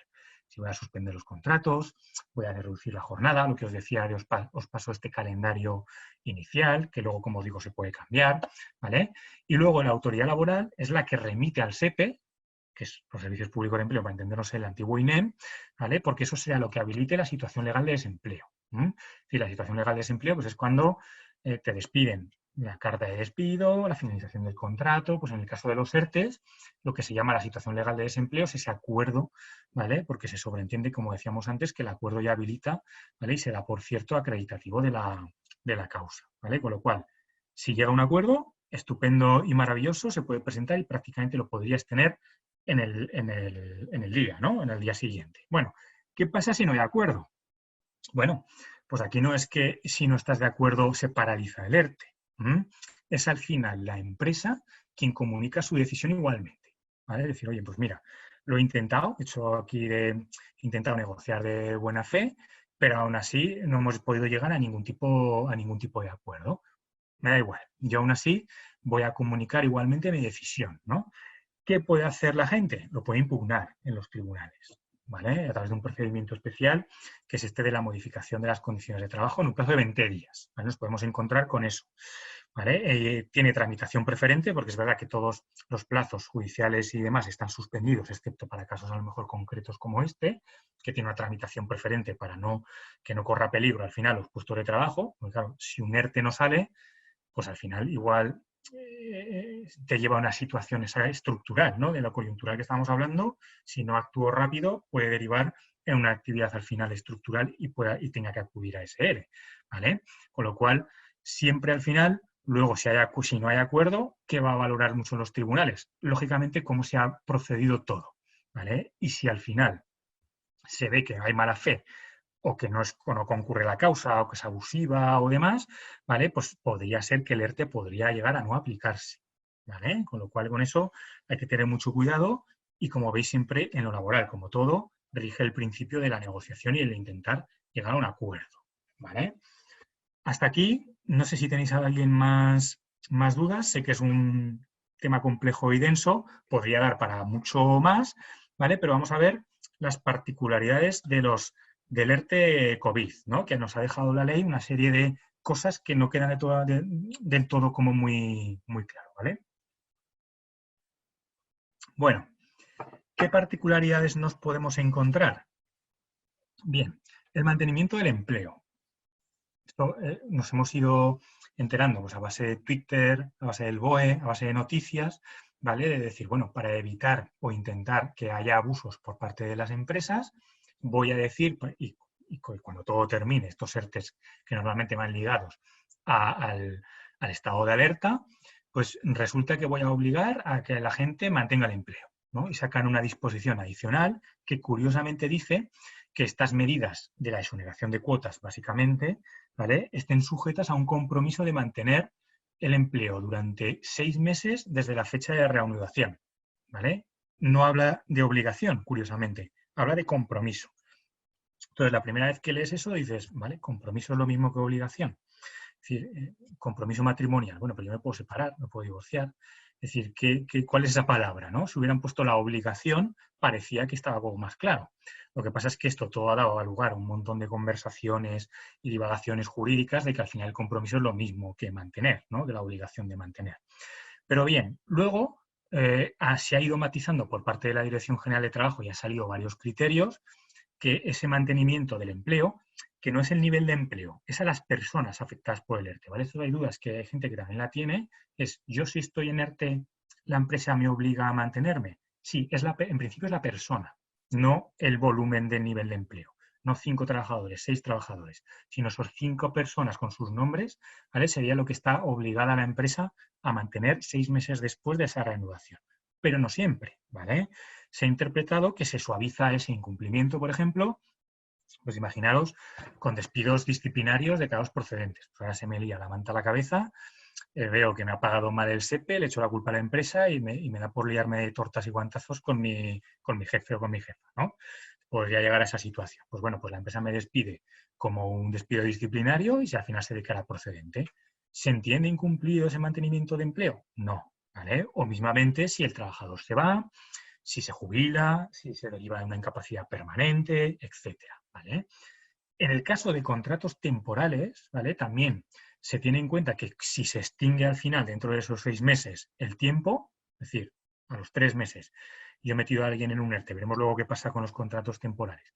Si hay alguien que está con un contrato temporal de 3 meses, está en un ERTE, y luego, al 4.º mes después de la finalización del estado de alarma, me da de baja la empresa, ¿se tiene incumplido porque me tenía que mantener 6 meses? No, ¿vale? No porque en principio ya ha acabado esa obra o servicio, esa acumulación de tareas, porque no se puede, ¿vale? La empresa no te puede facilitar esa contratación, siempre que el contrato temporal esté bien hecho, ¿vale? Porque eso da, normalmente el 95% o más de los contratos temporales se consideran en fraude de ley, con lo cual con eso mucho cuidado, ¿vale? Otra pregunta que surgió en ese mantenimiento de empleo, esa obligación, ¿es para todo el mundo, para toda la empresa? No, es para la gente que se haya incluido en el ERTE, ¿vale? Tanto de reducción como de suspensión. Si yo he hecho un ERTE, por ejemplo, y de seis personas y he incluido a 3, mi obligación será mantener a esas 3 personas, esos 6 meses, ¿vale? El resto, en principio, no. Luego, ese mantenimiento de empleo, como os decía, es efectivo desde el momento que termine el estado de alarma. Es decir, no empieza a contar desde que yo presento el ERTE, sino que cuando todo termine y volvamos otra vez a la situación anterior, aunque sea una realidad diferente, ¿vale?, en teoría tendré ese compromiso de ese mantenimiento, que luego puede ser, como veis, mitigado, ¿vale? Pero que hay que tener mucho cuidado con este requisito porque puede ser bastante punible. ¿Qué pasa si se incumple? Pues que al final, ¿vale?, puedas devolver esa exoneración de las cuotas de seguridad social, ¿vale? No queda claro si de la persona que incumples o de todas. Es decir, si incumplo por uno, resulta que tengo que devolver lo de los otros 15. Pues la ley no dice nada. Y a mí como tesorería me da miedo, pues no sabría qué deciros. Lógicamente, por un principio de proporcionalidad, ¿vale? Yo sí que entiendo que tendría que ser la devolución de esa exoneración de la persona que no le mantienes el empleo. Y ojo, que probablemente no sea devolver lo que no he cotizado, si es el ERTE de fuerza mayor. Será devolverlo con recargo, intereses y demás, porque es un incumplimiento por parte de la empresa. Es decir, hay gente que puede tener la tentación de, mira, pues lo que no voy a pagar ahora lo pagaré después cuando todo escampe. Pues ahí te puedes encontrar con un 20% de recargo y te puedes encontrar con intereses, ¿vale? Porque tesorería probablemente interprete de que eso es así y que tengas que devolverlo porque ha habido un incumplimiento y por tanto tienes una responsabilidad, ¿vale? Con lo cual es una de las primeras medidas que te encuentras con lo que todo no es jauja dentro de estos ERTES. Bien, contratos temporales, ¿vale? Eso también, lo que dijeron es que los contratos temporales y formativos, el típico de prácticas, formación y demás, están suspendidos en su duración si se incluyen en un ERTE. ¿Vale? ¿Qué quiere decir? Si mi contrato duraba 3 meses y resulta que me incluyen en un ERTE, se abre como una especie de pequeño paréntesis en el que el tiempo no cuenta. Ni cuenta para la duración de ese contrato luego para decir que se termina, ¿vale? Ni tampoco como los periodos de referencia máximos. No sé si sabéis que un contrato, por ejemplo, temporal no puede tener una duración, según el convenio, y si el convenio lo dice, de 12 meses en un periodo de 18, pues eso tampoco contaría. Es como si quedaran congelados, ¿vale? Quedaban ahí en paréntesis. Claro, con esto también hubo mucha polémica, porque dices, bueno, imagínate que queda en suspenso, pero ¿qué sucede si esa persona luego no se puede reincorporar? No le puedo ofrecer trabajo a ese trabajador después de ese paréntesis. ¿Qué pasa? Lo tengo que despedir, tengo que aguantarlo ese paréntesis durante más tiempo que yo no pueda ofrecerle trabajo. Bueno, pues eso también hubo un criterio que dijo que sí que se pueden extinguir los contratos temporales siempre y cuando, ¿vale?, se ponga a fin de manera objetiva y válida, ¿vale? Entonces, por ejemplo, que caiga el objeto del contrato. Estamos hablando, por ejemplo, de contratos por obra en el que finaliza la obra. Si finaliza la obra y está bien hecho ese contrato por obra, pues lógicamente ese contrato temporal quedará allí, independientemente de ese paréntesis, ¿no? Igualmente también un contrato de interinidad. Imaginad que estamos sustituyendo a alguien pues, que está enfermo, que estaba de baja maternal, estaba de baja paternal, y claro, a esa persona se le acaba la baja maternal y se tiene que reincorporar a la empresa. ¿Tienes ahí a las dos personas en el mismo puesto porque quedaba en suspenso? No, ¿vale? Ahí acabaría ese contrato, ¿no? Por ejemplo, quién más va a verse afectado por estos contratos temporales? Pues gente que tenga un contrato de prácticas que se hacen de tiempo a tiempo, por ejemplo, mínimo 6 meses, máximo 12. Si están metidos en un ERTE, ya no van a ser de 6 meses, será, si están en ese ERTE, de 7 si ha durado un mes ese ERTE. ¿Entendido? ¿Vale? Y lo mismo, por ejemplo, con contratos de acumulación de tareas. Si acumulación de tareas yo he dicho que son 3 meses, y la acumulación de tareas normalmente no suele estar muy bien desarrollada en los contratos, pues ese paréntesis también afectará a ese contrato de 3 meses de acumulación de tareas. ¿Vale?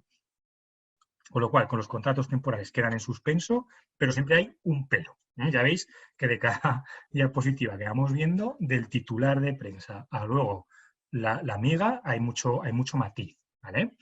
Luego también otra cosa que ha salido bastante en los titulares de prensa y en demás sitios es la prohibición de despedir. Esto ha salido así. Está prohibido despedir. ¿Vale? Que no es del todo así, también tiene su matiz y solo introdujo, después de decírselo que era un ERTE de fuerza mayor, después de regular todo este tema, el Real Decreto que salió después, que decía, ojo, que las causas que hayamos dicho, técnicas organizativas o productivas, ¿vale?, que amparen lo anterior que hemos dicho que habilitaba el ERTE, no pueden servir para extinguir el contrato de trabajo ni un despido.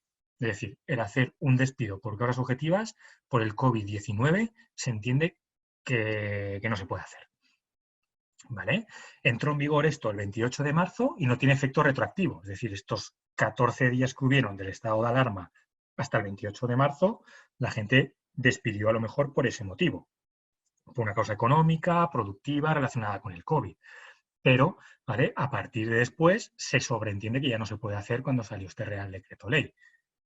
Por poder, se puede. Otra cosa es que tenga una serie de consecuencias, ¿vale?, que es muy diferente a eso que se dice prohibido. Lo que se dice prohibido es que en ningún caso se puede hacer, pero por poder se puede, ¿vale? Yo entiendo, y muchos juristas entienden, que ese despido, aún así, si la empresa lo hace, no es nulo. Es decir, nulo significa que el trabajador o la trabajadora vuelve a su puesto de trabajo. Es decir, yo despido a alguien, me demanda y se dice, pues despido nulo, porque no estaba prohibido despedir.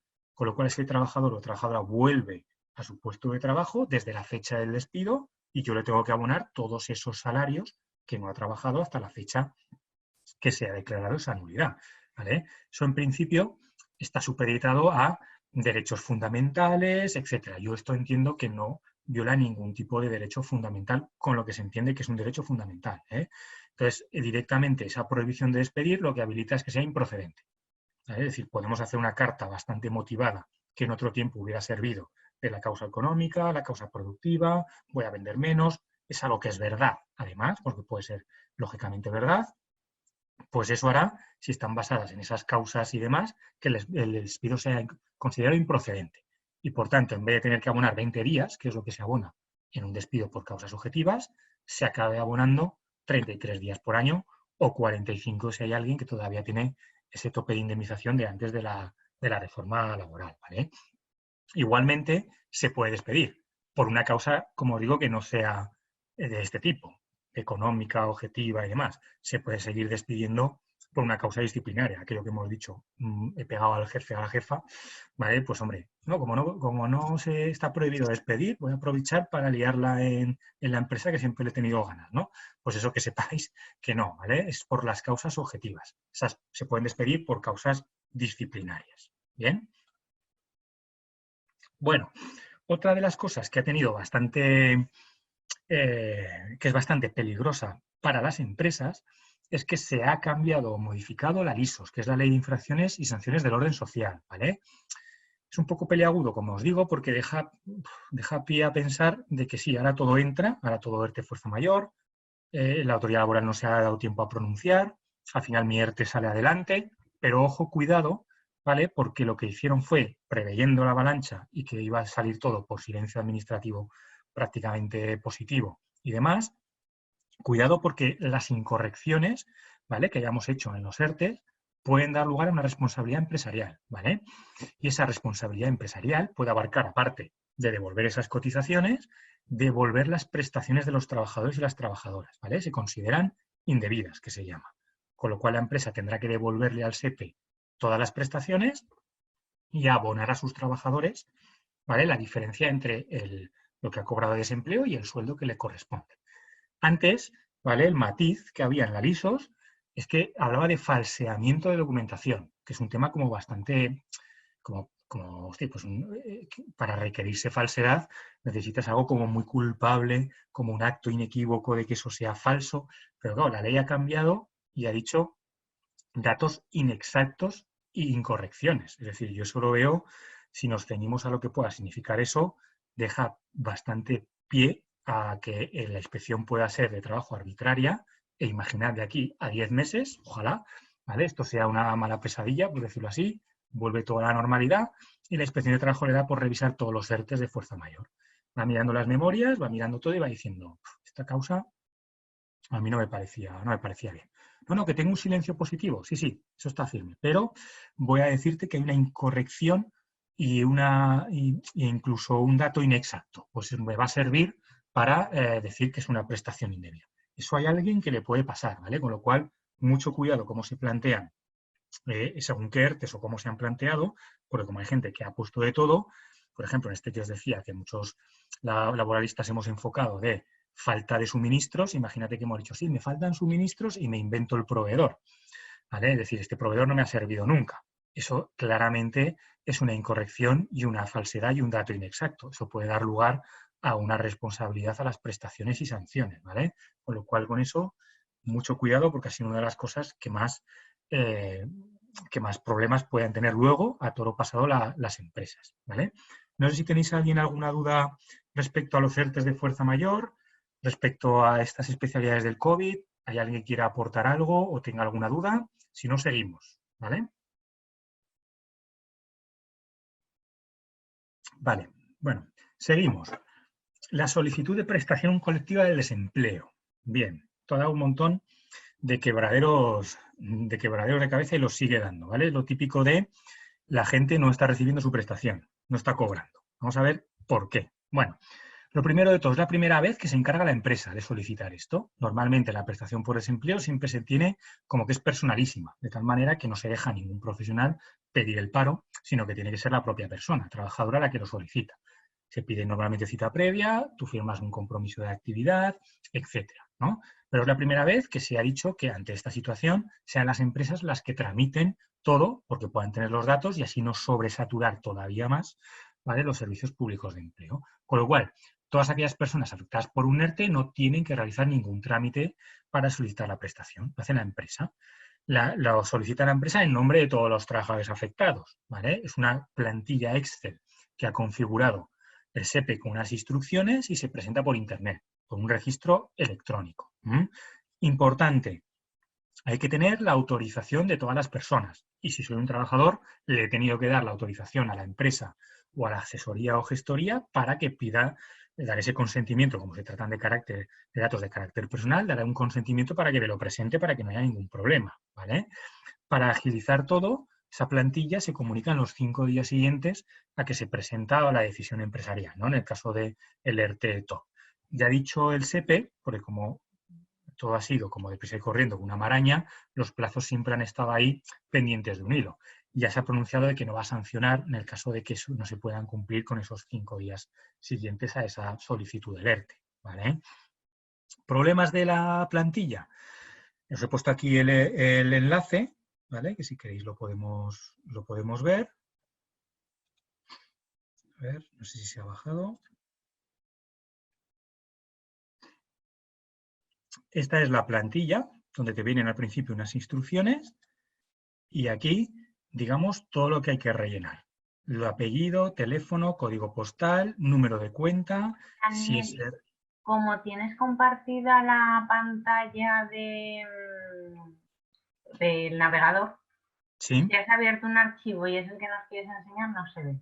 Vale, no sé cómo lo puedo hacer, si no os lo pasaré dejar luego. de compartir. Vale. Arriba y luego compartir el archivo que has abierto. Vale, compartir. Espera, no lo veo, perdona, Rebeca. Arriba del todo te deja primero dejar de compartir. Vale. Y ahora, al volverle a dar a compartir pantalla, te dejará seleccionar el archivo que tú has abierto ya en tu ordenador. Vale. Ok, venga, lo tengo ya por aquí. Vale, entiendo que ahora sí lo veis. Sí. Vale, pues en esta plantilla, como veis, se pone el DNI de la persona, el nombre, los apellidos, el teléfono, el código postal, el número de cuenta bancaria, la fecha de inicio de ese ERTE, cuándo en principio va a acabar. Si es un ERTE a tiempo parcial, pondré aquí la reducción. Si tengo un contrato a tiempo parcial, lo pondré aquí. Y la base reguladora diaria, es decir, esto lo que al final ha hecho el desempleo es coger y decir, mandármelo aquí todo, que es lo que yo voy a utilizar para resolver luego las prestaciones, incluida la base reguladora, con todo lo que eso conlleva. Con lo cual tiene que estar bien el número de cuenta bancario, etcétera, ¿vale? Si veis, aquí no hay manera o no se indica la situación personal y familiar de la gente, algo que ha salido mucho en los medios de comunicación por el tema de lo que vamos a ver luego de las prestaciones máximas, ¿vale? De tal manera que el SEPE, salvo que no tuviera los datos de una prestación anterior, no sabe la situación personal y familiar.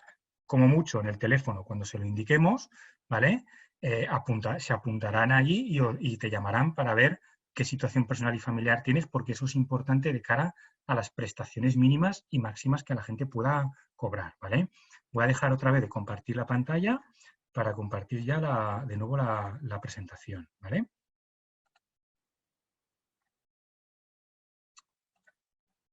Vale. Como os decía, nos indica la situación familiar, lo que puede dar lugar a diferencias. Ya vemos que es un poco problemático. ¿Bien? ¿Cuánto se cobra? ¿Cuánto cobra una persona por estar de ERTE? Se cobra el 70% durante los 6 primeros meses. Esperemos que los ERTEs no duren tanto, pero un ERTE top sí que puede durar más de esa cantidad. No siempre es el 70%, ¿vale? Es el 70% del promedio de los 180 últimos días. ¿Bien? Y el 50% durante el tiempo restante. No va a hacer falta apuntarnos como demandante de empleo ni suscribí el compromiso de actividad, es decir, no tenemos que tener la tarjetita de la demanda de empleo, y si es de reducción de jornada, sobre esa cuenta del 70% del promedio, luego aplicaré el porcentaje de la jornada reducida, es decir, si voy a media jornada, pues sobre esas cuentas luego me pagarán el 50%. Y aquí es donde viene un poco la casuística de que se puede producir cierta disminución de poder adquisitivo porque existen una serie de límites mínimos y máximos, ¿vale? De tal manera que yo puedo tener una nómina de 3.000 euros, ¿vale? Que el 70% de 3.000 euros me va a salir más que los límites máximos en función de mi situación personal, es decir, voy a tener una pérdida económica, ¿no? ¿Cuáles son esos límites? Pues bueno, como mínimo, si no tengo, por ejemplo, hijos, yo cobraré 500 euros prácticamente, ¿vale? Con la jornada completa. Si es a tiempo parcial, dependerá de esos límites de la jornada que yo tenga a tiempo parcial, ¿sí? Y 670 euros redondeándolo como mínimo, ¿sí? Como máximo, va a depender de los hijos que tenga, del número de hijos. Si no tengo hijos, yo como mucho podré cobrar 1.098,09 jornada completa. Si es de reducción de jornada, insisto, va a ser a la mitad, ¿entendido? Si yo tengo un hijo, 1.254 euros. Y si tengo 2 o más hijos, 1.411. Claro, que decíamos que si el SEPE no conoce mi situación personal y familiar, pues igual estoy cobrando al principio 1.098 cuando realmente me corresponde 1.400. Se van generando una serie de diferencias que luego se tendrán que regularizar, ¿vale? Os he dejado también, existe un programa de autocálculo de la pensión, porque hay mucha gente que dice, vale, ¿cuál será el mismo? ¿Cuál será? ¿Qué me quitarán? Que sepáis que el SEPE no suele retener IRPF, con lo cual al año que viene probablemente se tenga que hacer mucha declaración de la renta porque bajan los límites, habrá dos pagadores, lo que te pague tu empresa y lo que pague el desempleo, por tanto, probablemente el año que viene haya que hacer muchas más declaraciones de renta que ahora obligatorias que hay, ¿vale? Y el SEPE me descuenta la cuota obrera, es decir, la empresa no cotiza por mí la cuota obrera, lo hace el SEPE en la parte esa suspendida o reducida, ¿vale? En la otra se entiende que no. Os he puesto ahí un simulador del autocálculo que tiene el propio SEPE que puede servir para orientaros si hay alguien que tiene la duda de cuánto realmente le va a corresponder de prestación, ¿vale? A su vez, se habilitó también unos pasos para ver cómo estaba la prestación, es decir, como se habían presentado tantas, que la gente pudiera comprobar a ver cómo está. Bueno, pues en principio ya os digo que esto fue un auténtico caos y avalancha, porque se habilitó esta posibilidad entrando en ese link, haciendo ese procedimiento y servicios, y resulta que a lo mejor tenía un error típico que te decía, no me coincide el número de cuenta, con lo cual la gente dice, ya está, la me ha comunicado mal la empresa, ¿no? Y era un error tipo. De tal manera que el número de cuenta sí que está bien comunicado, simplemente es que todavía tu prestación no está grabada, ¿vale? Con lo cual, si hay alguien que va a acceder a ver cómo está su prestación para consultar el estado y demás de si está concedida o no está concedida, pues en principio, si no le sale ningún dato, será que no está grabada todavía esa plantilla que ha presentado la empresa, ¿vale? O que no la ha grabado todavía el SEPE. Característica especial de los ERTEs del COVID es que pueden acceder a la prestación todas las personas aunque no tengas derecho, ¿vale? Por ejemplo, imagínate una persona que acaba de empezar a trabajar y no tiene el tiempo o el periodo cotizado, que es de mínimo 360 días en un periodo de 6 años. Pues esas personas no es necesario ya un periodo de carencia, con lo cual pueden acceder directamente a la prestación independientemente de que tengan o no cotizado el periodo mínimo, ¿vale? Con lo cual es una mejora y una protección a este tipo de colectivos, ¿sí?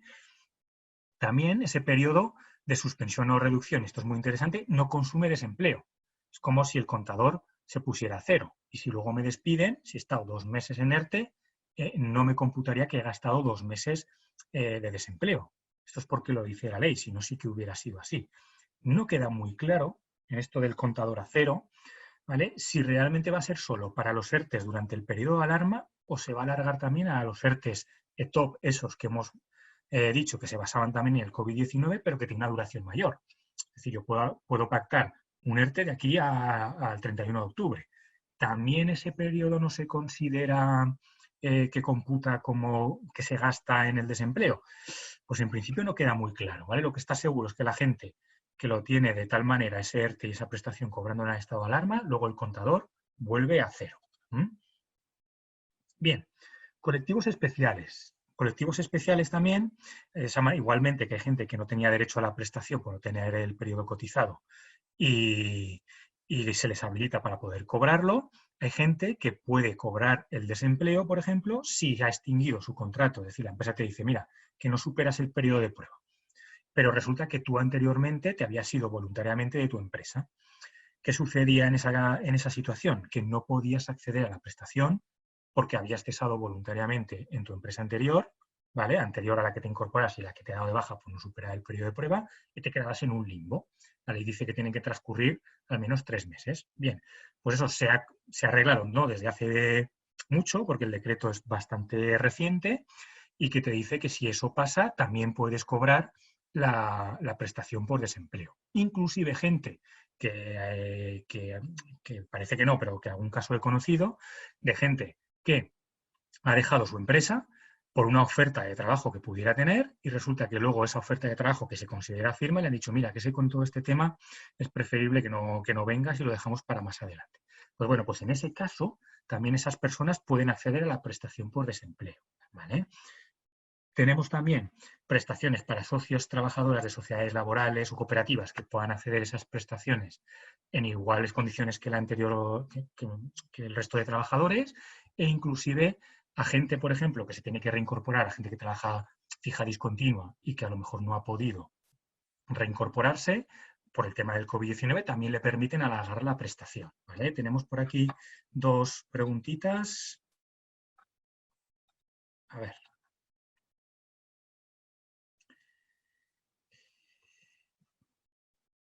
Pregunta Carmen si en el certificado de empresa la fecha que puse fin del 11 del 5, porque lo veía raro, probable en ese momento, si tengo que hacer algo para alargarlo. No, no tienes que hacer nada, Carmen. Se entiende prorrogado automáticamente, ¿vale? Con lo cual, si tú pusiste en tu certificado de empresa y es un ERTE concedido por fuerza mayor y en la memoria has puesto que va circunscrito al estado de alarma, no tienes que hacer nada.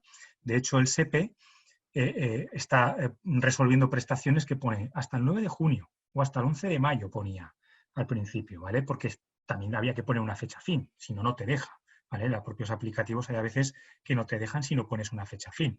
Se sobreentiende que de oficio se va a alargar todo eso. Otra cosa es que en la decisión, Carmen, de la empresa hubieras puesto que sí que finaliza el 11 de mayo, ¿vale? Pero si tú no lo has puesto, sino que has puesto que mientras dure el estado de alarma, el certificado de empresa en ese caso es irrelevante, ¿vale? No te preocupes. Bueno, colectivos especiales, la protección, como os decía, entraríamos a las prestaciones normales y los plazos, ¿no? Es decir, no todo el mundo, aunque parezca mentira, está de ERTE, sino que ha habido gente que continúa con sus prestaciones de desempleo cobrándolas con anterioridad o que simplemente, pues bueno, es que se le ha terminado un contrato finalizado y se encuentra con que los servicios públicos de empleo, como mucha administración, está cerrada. ¿Cómo se pueden presentar las solicitudes? Bueno, pues aunque se hayan paralizado los plazos, se pueden presentar en la sede electrónica, ¿vale? Pues con certificado digital, sistema clave, pero también se ha habilitado formularios web, ¿vale? De tal manera que, claro, que mucha gente, muchos ciudadanos y ciudadanas no tienen certificado digital o no tienen un sistema clave, ¿vale? Con lo cual no pueden relacionarse telemáticamente con la administración. Pues bueno, se ha tenido en cuenta esa casuística de tal manera que se puede rellenar una especie de preformulario web identificando tus datos. El SEPE luego se pone en contacto contigo pues para decirte, pues mira, sí, te corresponde, te llega la resolución, etcétera, ¿vale? También es importante que se han suspendido los plazos y no se recortan derechos por presentar solicitudes fuera de plazo, ¿vale? Normalmente tienes un plazo de tiempo para presentar las prestaciones, pues no te van a recortar derechos por presentarlo más tarde, pues por 1000 historias que te han podido acontecer, ¿vale? Entonces es importante también a gente que está cobrando subsidios, porque el tiempo no corre para pedir una prórroga o para presentar la famosa declaración anual de rentas para esa gente que cobra el subsidio de 52 años. Es como que se hubiera quedado congelado, ¿vale? Lógicamente, lo mejor es, si tenemos la posibilidad de presentarlo, muchísimo mejor, porque en algún sitio, en algún momento, perdón, lo tendremos que hacer. Si lo dejamos en stand-by, cuando todo se levante en los plazos, el estado de alarma, empezará a correr todo de tal manera que tendremos que tener cuidado porque la comunicación aún así la tendremos que hacer, ¿vale? Tengo por aquí otra pregunta. ¿Porque tengo que hacer algo? No, eso no, solo en el certificado. Vale, Carmen, pues en principio no tendrás problema, ¿vale? Bien, Subsidio especial para contratos temporales. Esto también es un nuevo subsidio que se protege a gente que le ha finalizado su contrato temporal, que no está sujeto a un ERTE, con posterioridad al estado de alarma y que no tenga el periodo mínimo cotizado, ¿vale? Esto es un subsidio que además salió ayer, que lo tenéis en la página web del SEPE, para alguien que le haya podido pasar, de gente que tenía un contrato de al menos 2 meses de duración y se encuentra de la noche a la mañana con que de repente se le extingue, no lo meten en un ERTE, pero que no puede cobrar el paro. Pues puede acceder a un subsidio, ¿vale? En unas determinadas condiciones que en principio no tienes que tener derecho a ningún tipo de otro de ayuda, ninguna renta activa de inserción y ningún tipo de ayuda de servicios sociales o de otro tipo de administraciones. Yo tendré derecho a cobrar al menos un mes un subsidio, que será del 80% del IPRE. Esa cantidad que os he puesto ahí de unos 430,27. En principio dura un mes, pero es ampliable si el Real Decreto Ley dice que se amplíe. Es decir, si hay un decreto ley que dice, no, pues para proteger a este colectivo durará más, pues durará más. Pero en principio es durante un mes. Se puede solicitar justo desde hoy hasta un mes después de la finalización del estado de alarma, es decir, aún te dejan tiempo, ¿vale? Se puede hacer inclusive desde el formulario ese web que ponía en la anterior diapositiva, se puede solicitar de tal manera que se pueda presentar por allí y el SEPE se pone en contacto contigo, ¿vale? Con lo cual se ha protegido, ya veis que a nivel de prestación de desempleo se ha ido teniendo en cuenta múltiples casuísticas para intentar cubrir a toda la gente que haya podido quedarse un poco ahí en tierra de nadie, ¿no? Igualmente, con el subsidio de especial de empleados de hogar, también hay gente que se ha creado, es la primera vez que este colectivo puede acceder a algún tipo de ayuda relacionada con el desempleo, porque hasta ahora no era posible, no cotiza la gente por desempleo. Se ha creado un subsidio extraordinario especial que también hoy está vigente, empieza hoy, día 5, ¿vale? Cuando se pueda solicitar, también en la misma duración del periodo hasta el mes después de la finalización del estado de alarma, y está previsto para aquellas personas del ámbito del hogar familiar que imagina que la familia le dice, oye, mira, pues hay un riesgo aquí de que vengas a casa porque vas a cuidar a una persona mayor y puedas al final haya un riesgo de contagio, ¿no? O que incluso la familia directamente haya dicho, mira, pues te doy de baja, o te despido, te doy por de baja a la finalización del contrato, o una figura específica que se llama en este régimen, que se llama el desistimiento. Y mira, pues lo siento, pues te doy de baja, ¿no? Entonces, este colectivo de personas que han visto reducida o suspendida su actividad pueden pedir un subsidio siempre que tengan una declaración responsable de la familia. Oye, sí, mira, pues vienes 5 horas menos porque te lo he dicho yo. O hemos dicho estos 15 días que no vengas. Si te han despedido o si te han dado la carta de desistimiento, lógicamente eso ya habilita para pedir este subsidio, ¿vale? Pero si no, tendrás que acreditar una declaración responsable cuyo modelo es oficial, ¿vale? Hay que seguir un modelo oficial, está colgado en la propia página web del SEPE. ¿Cuánto le pagan a estas personas? Pues igual prácticamente que el desempleo, ¿no? Un 70% de la base de cotización del mes anterior, dividido para 30, y eso sí, hay unas limitaciones porque no pueden cobrar más del salario mínimo interprofesional. Es compatible este subsidio con otro tipo de rentas, por cuenta ajena, por cuenta propia, pero entre todo no has de superar el salario mínimo interprofesional de 950. Es decir, no, aquí está excluida la parte proporcional de las pagas extraordinarias. Se cobrará a partir de esa reducción de actividad o cuando la familia me ha dicho que me suspende ese contrato, ¿vale? Y en principio ha salido ya, como os digo, es muy reciente, está vigente hoy y ayer habilitaron en la propia web del SEPE toda la documentación que se tiene que presentar. Como veis, este es otro colectivo que también se ha intentado proteger, ¿vale? Bueno, más o menos vamos llegando ya a la parte final. Hay una cosa que os quería comentar, que es el permiso retribuido recuperable, que es el segundo campo de batalla y cuando todo vuelva a la normalidad, ¿no? El permiso retribuido recuperable al final es qué pasa en ese periodo que nos dicen que todos tenemos que estar en casa, ¿vale? Como trabajadores o trabajadoras, porque resulta que nuestra actividad se considera no esencial. Hubo un decreto que dijo que actividades eran esenciales, pues eso, a las 11 de la noche. Y en principio, si yo no podía acudir a la empresa y no realizaba teletrabajo, la empresa no hacía un ERTE de fuerza mayor, como decía antes, y demás, pues en principio acudía a esta figura jurídica del permiso retribuido recuperable. ¿Que al final qué es? Pues mira, puedes faltar a trabajar de tal manera que va a costa de la empresa, recibes los complementos salariales, es decir, no entraría en este caso ni pluses de transporte, ni dietas, ni cosas que no se, o pluses que no se consideren extra no salariales, ¿vale? Sino que la empresa está obligada a pagar el salario, eso sí, a costa luego de recuperar esas horas en el periodo que duraba esa medida. Esa medida era desde el 30 de marzo hasta el 9 de abril, pero aquí en Aragón, por ejemplo, el 9 de abril era festivo. Día 9, ¿vale? Era Jueves Santo y por tanto ese es un festivo que la gente no tiene que recuperar esas horas. Es decir, aquí en Aragón se ha quedado circunscrito desde el 30 de marzo hasta el 8 de abril. ¿Cómo se recuperan esas horas? Hay gente que ya intenta, porque a lo mejor, imagínate, tengo una empresa que hace mascarillas, pues ya tengo que hacer mascarillas, necesito, o cualquier otro ciclo productivo que necesite ya ponerse en marcha a pleno rendimiento y quiere utilizar ya esas horas que la gente no trabajó. No puede, ¿vale? No puede porque la ley dice que tiene que finalizar el estado de alarma, ¿sí? Y se pueden recuperar hasta el 31 de diciembre. Es decir, se abre un abanico en el que cuando se levante el estado de alarma, salvo que la ley no lo cambie, hasta el 31 del 12 la gente tendrá que recuperar esas horas. Y aquí viene el tomate. ¿Cómo se recuperan? Pues bueno, es un poco esto, no sé si absurdo o no, sobre todo también para la micropyme, porque tiene que ser en la misma medida de la negociación de los ERTES estos que decimos ETOP. Es decir, hay que ver si la empresa tiene representación sindical, hay que ver si se constituyen, normalmente comisiones y UGT como comisión negociadora, y si no se establecen como comisión negociadora, lo mismo, la gente puede elegir a 3 miembros democráticamente dentro de la plantilla para que elijan esa, negocien con la empresa. Es decir, ya veis que el permiso retribuido de recupero lo que ha intentado es llegar a un acuerdo como si fuera un ERTE.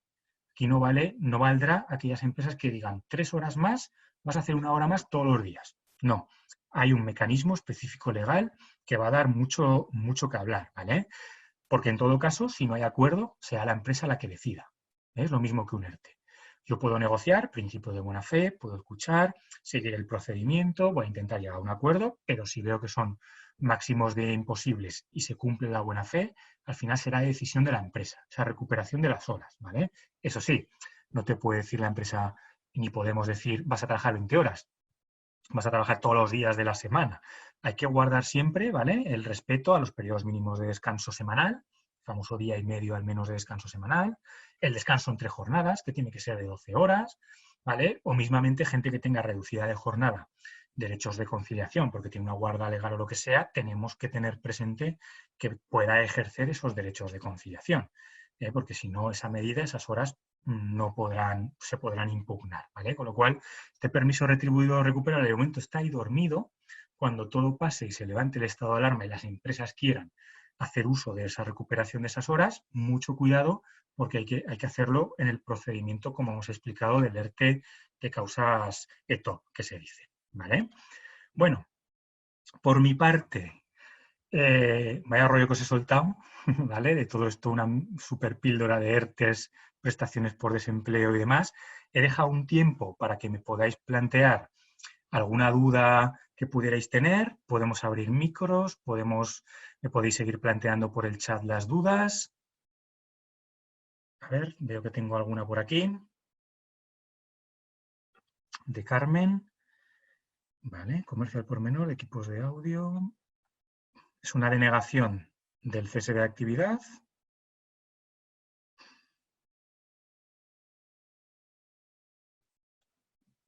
¿Sabes si el criterio es el CNAE también para el ERTE y las exoneraciones? A ver, pues en principio, si tu actividad es que el ERTE de fuerza mayor, ¿vale? Depende cómo lo hayas solicitado, Carmen. Si lo hayas solicitado porque sí puede haber una restricción de los locales abiertos, ¿vale? Aquí no va como el cese de actividad. El cese de actividad va por un lado, la del CACA, lo que se llama la prestación extraordinaria de cese de actividad, y el ERTE de fuerza mayor va por otro. De tal manera que, como hemos dicho, lo has podido plantear por falta de suministros, lo has podido plantear, lógicamente, por cierre de establecimientos, pero sí, lógicamente el CNAE también va a ser bastante clarificador. Claro, el 47 es comercio al por menor, pero tu actividad probablemente no sea esencial, o sea, no sea de las que digan que tengas que cerrar sí o sí. comercial por menor de equipos de audio y vídeo, si no has concretado mucho más, puedes decir, pues que puedes vender por internet, ¿vale? Has tenido que plantear el ERTE de fuerza mayor, no solo por el cierre de locales abiertos al público, sino que hayas tenido que probablemente modularlo de otra manera más concreta, ¿vale? Porque si no te la puedes jugar efectivamente a que te digan que no por el CENAE. Si no se desarrolla bien en la memoria ni se da unas causas que sean potentes, ¿vale? De Sergio, dice que las vacaciones no pueden afectar tampoco los días. Eso de pueden ser días inhábiles, aunque haya compensado 4 días y el resto. No entiendo muy bien la pregunta. Me imagino que irá con el permiso retribuido recuperable, porque en los ERTES no se genera derecho a las vacaciones, ¿vale? Si hay alguien que está 3 semanas o está 3 meses de ERTE, no tendrá derecho a 30 días de vacaciones, tendrá derecho a la parte proporcional, ¿vale? Dice Sergio que es como recuperar a los días. No, evidentemente no podemos mezclar recuperación de horas con vacaciones ni nada por el estilo, no son compensables. Las vacaciones tienen un tratamiento jurídico diferente a lo que tenga esto, ¿vale? Tú tendrás derecho a los días que tengas. Si tienes 30 días de vacaciones porque sigues trabajando y no has estado en ERTE, no se pueden compensar con esa recuperación, salvo que lo acordéis, ¿vale? Pero en principio son términos jurídicos diferentes. El exceso de horas podrán utilizarse en días inhábiles, aunque hay que compensar 8 días, y el resto, todos los días de vacaciones son intocables, ¿vale? Además de los días inhábiles que salen por determinadas horas al año, que no trabajan, pero que son vacacionales ni festivos. Sí, a ver, aquí lo que hay que hacer al final es coger y siempre hacerlo a esa recuperación por jornada efectiva de trabajo. Es decir, yo tengo que fijarme en mi jornada anual del convenio y si me marcan 1.760, yo en el año tendré que haber hecho 1.760. Y, lógicamente, de esas horas que yo tendré que recuperar, no podrá superar evidentemente, la jornada anual, descontando vacaciones y descontando los periodos de ERTE, ¿vale? Carmen dice que lo pedí porque me obligaba el Real Decreto, o eso creía yo. Sí, a ver, cuidado, ¿vale, Carmen? Como decía, los ERTEs de fuerza mayor hay que plantearlos si realmente tu actividad era de los que decretaba el cierre de establecimientos por afluencia de personas y demás, y no podías plantear una venta online, por ejemplo, porque era materialmente imposible, pues puede entenderse que tu tienda esté cerrada, ¿vale? ¿Puede haber problemas?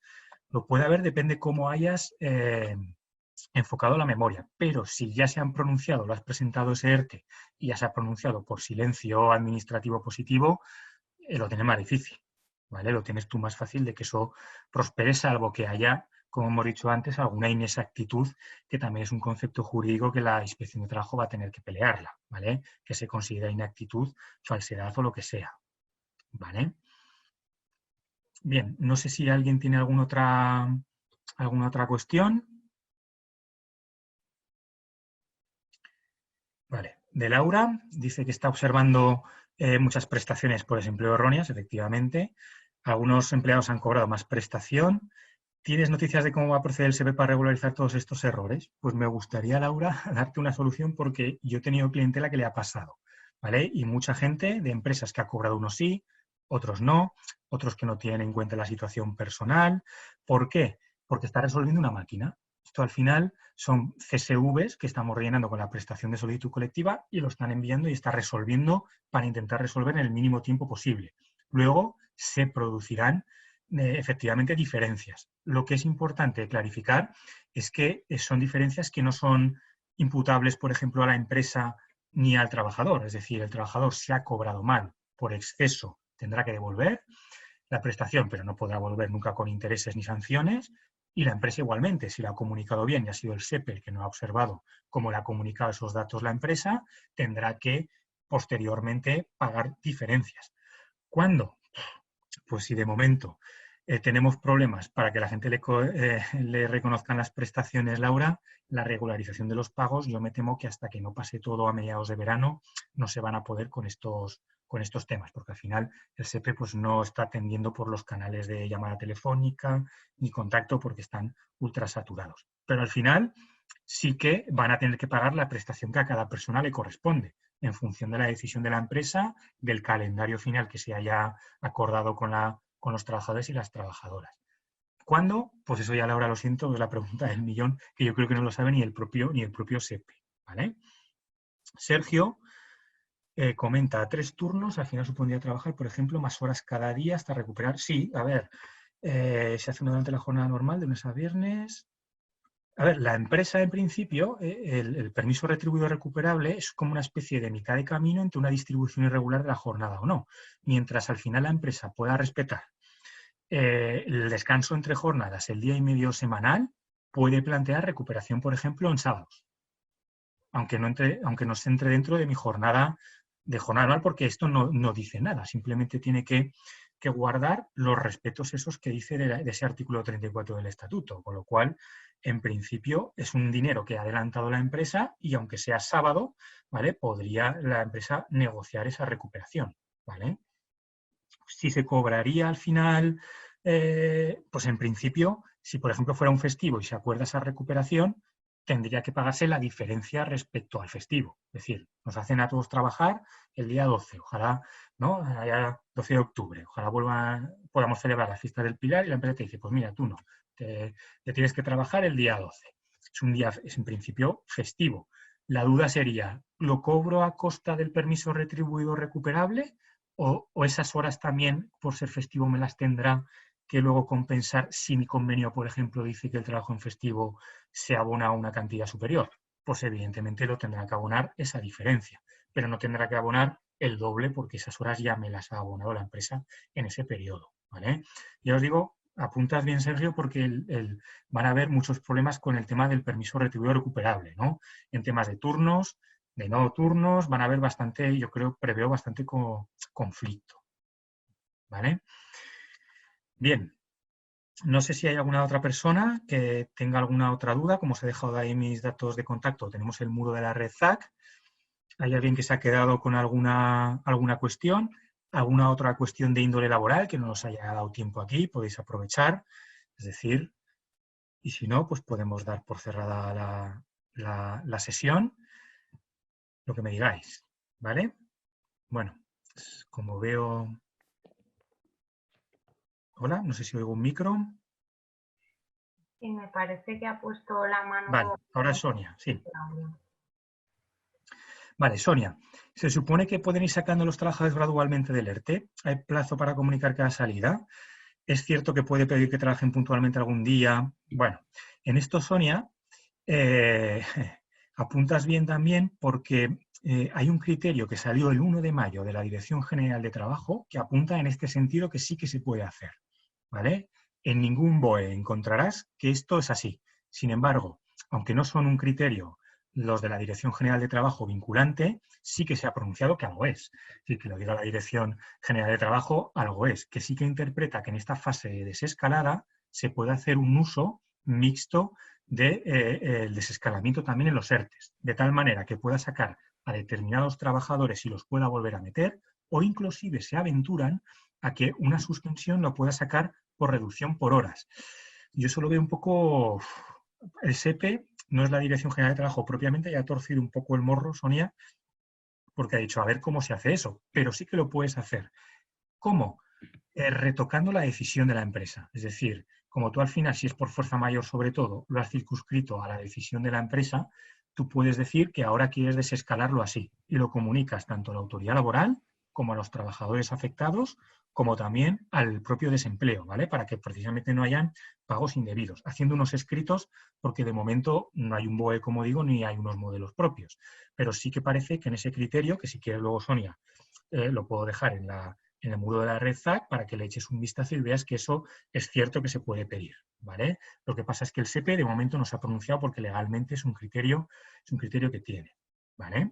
¿Cómo lo comunicas sobre todo? Con antelación, ¿vale? No te líes sobre todo con la plantilla que hay para sacar a la gente de los ERTES, que esa se puede comunicar hasta los días 25 de cada mes, sino que hay una orden ministerial en un artículo 7, que también te la podría pasar, que dice que todas las variaciones tienen que conocerse al menos con un día de antelación, con lo cual esa comunicación siempre, antes de que se vayan a incorporar la gente, por antelación para que no tengas ningún problema, ¿vale? Carmen, me parece que Sonia, que me volvías a preguntar lo de los plazos, artículo 7, te lo puedo pasar luego a la orden ministerial, con antelación y mandar también el fichero XML, importante, fichero XML que se envían en el tema de los ERTEs, poder decir cómo ya tener previsto desescalar a los trabajadores. Si evidentemente ya esos trabajadores quiero sacar a 5 o 6 de 12 definitivamente, comunicaré una plantilla específica que hay en el ERTE para poder darlo de baja. ¿Vale? Tienes que plantear muy bien si lo quiero sacar por plazos de reducción, suspensión, si me guardo unas para volver a meterlos o ya saco unos cuantos definitivamente. Eso lleva un camino u otro, ¿vale? Pero sobre todo con antelación, salvo que sean definitivos y que entonces tú tienes hasta el día 25 para poder sacarlo o enviarle esa disposición al SEPE, esa plantilla de fin, ¿vale? Carmen, durante la apertura en la escalada con cita previa, el autónomo seguiría cobrando el cese de actividad. No lo hemos hablado, el cese de actividad, ¿vale? Pero sí, porque en los últimos criterios lo que se ha precisado con el CATA es el hecho causante. El hecho causante antes no estaba claro, es decir, yo podía cumplir con el 75% de los ingresos de la bajada en abril, incluso ahora en mayo, y se sobreentendía por cómo podíamos interpretar la ley que el cobro lo podía hacer desde el 14. Bueno, pues ha salido una instrucción del propio ministerio diciendo, reconociendo que el hecho causante, es decir, cuándo puedo empezar a cobrar la actividad, es desde el mes ese natural en que cumplo en el caso de la rebaja del 75% de los ingresos. Y hasta cuándo no se ha pronunciado, pero la ley dice que es hasta el final del estado de alarma, con lo cual yo puedo cumplir en abril, en mayo facturar 1 millón de euros, que lo seguiré cobrando el CATA hasta el 31 de mayo si no se prorroga más el estado de alarma. ¿Vale? De momento son las últimas interpretaciones del CATA, porque el CATA también es algo para comer aparte. Van saliendo instrucciones unas con otras, pero la última que se ha habilitado es que por fin se conoce el hecho causante. Desde que yo cumplo, sobre todo, el nivel de ingresos, empezaré ese mes y lo cobraré hasta el final del estado de alarma, como si fuera una prestación a tanto alzado, que se dice. ¿Vale? Bueno, me parece que no tenemos más preguntas. Vale, pues por mi parte, muchas gracias a todos y todas. Ya tenéis mi... Carmen, ¿no? Habría que sacarlos parcialmente, evidentemente, ¿vale? Un ERTE, citas previas y demás, no puede trabajar. Un ERTE es una suspensión o del contrato, ¿vale? Si lo sacas como reducción, es decir, esa persona va a trabajar, lógicamente sí, ¿vale? Pero si tiene contrato suspendido, estarías incurriendo en una infracción, ¿vale? Cuidado, Carmen, con eso. Tendrías que sacarlo como si fuera una reducción de jornada a ese trabajador.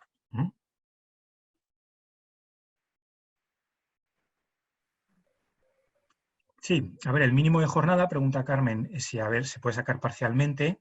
Acordaros que la reducción de jornada hemos hablado que estaría entre un 10 y un 70%.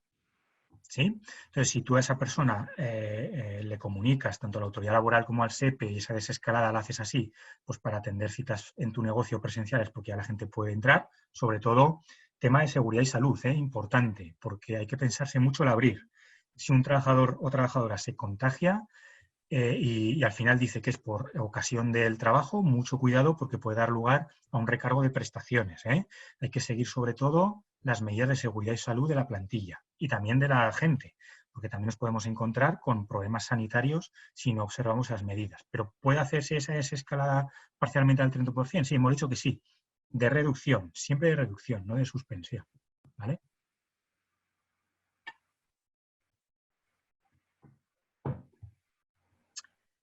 ¿Vale?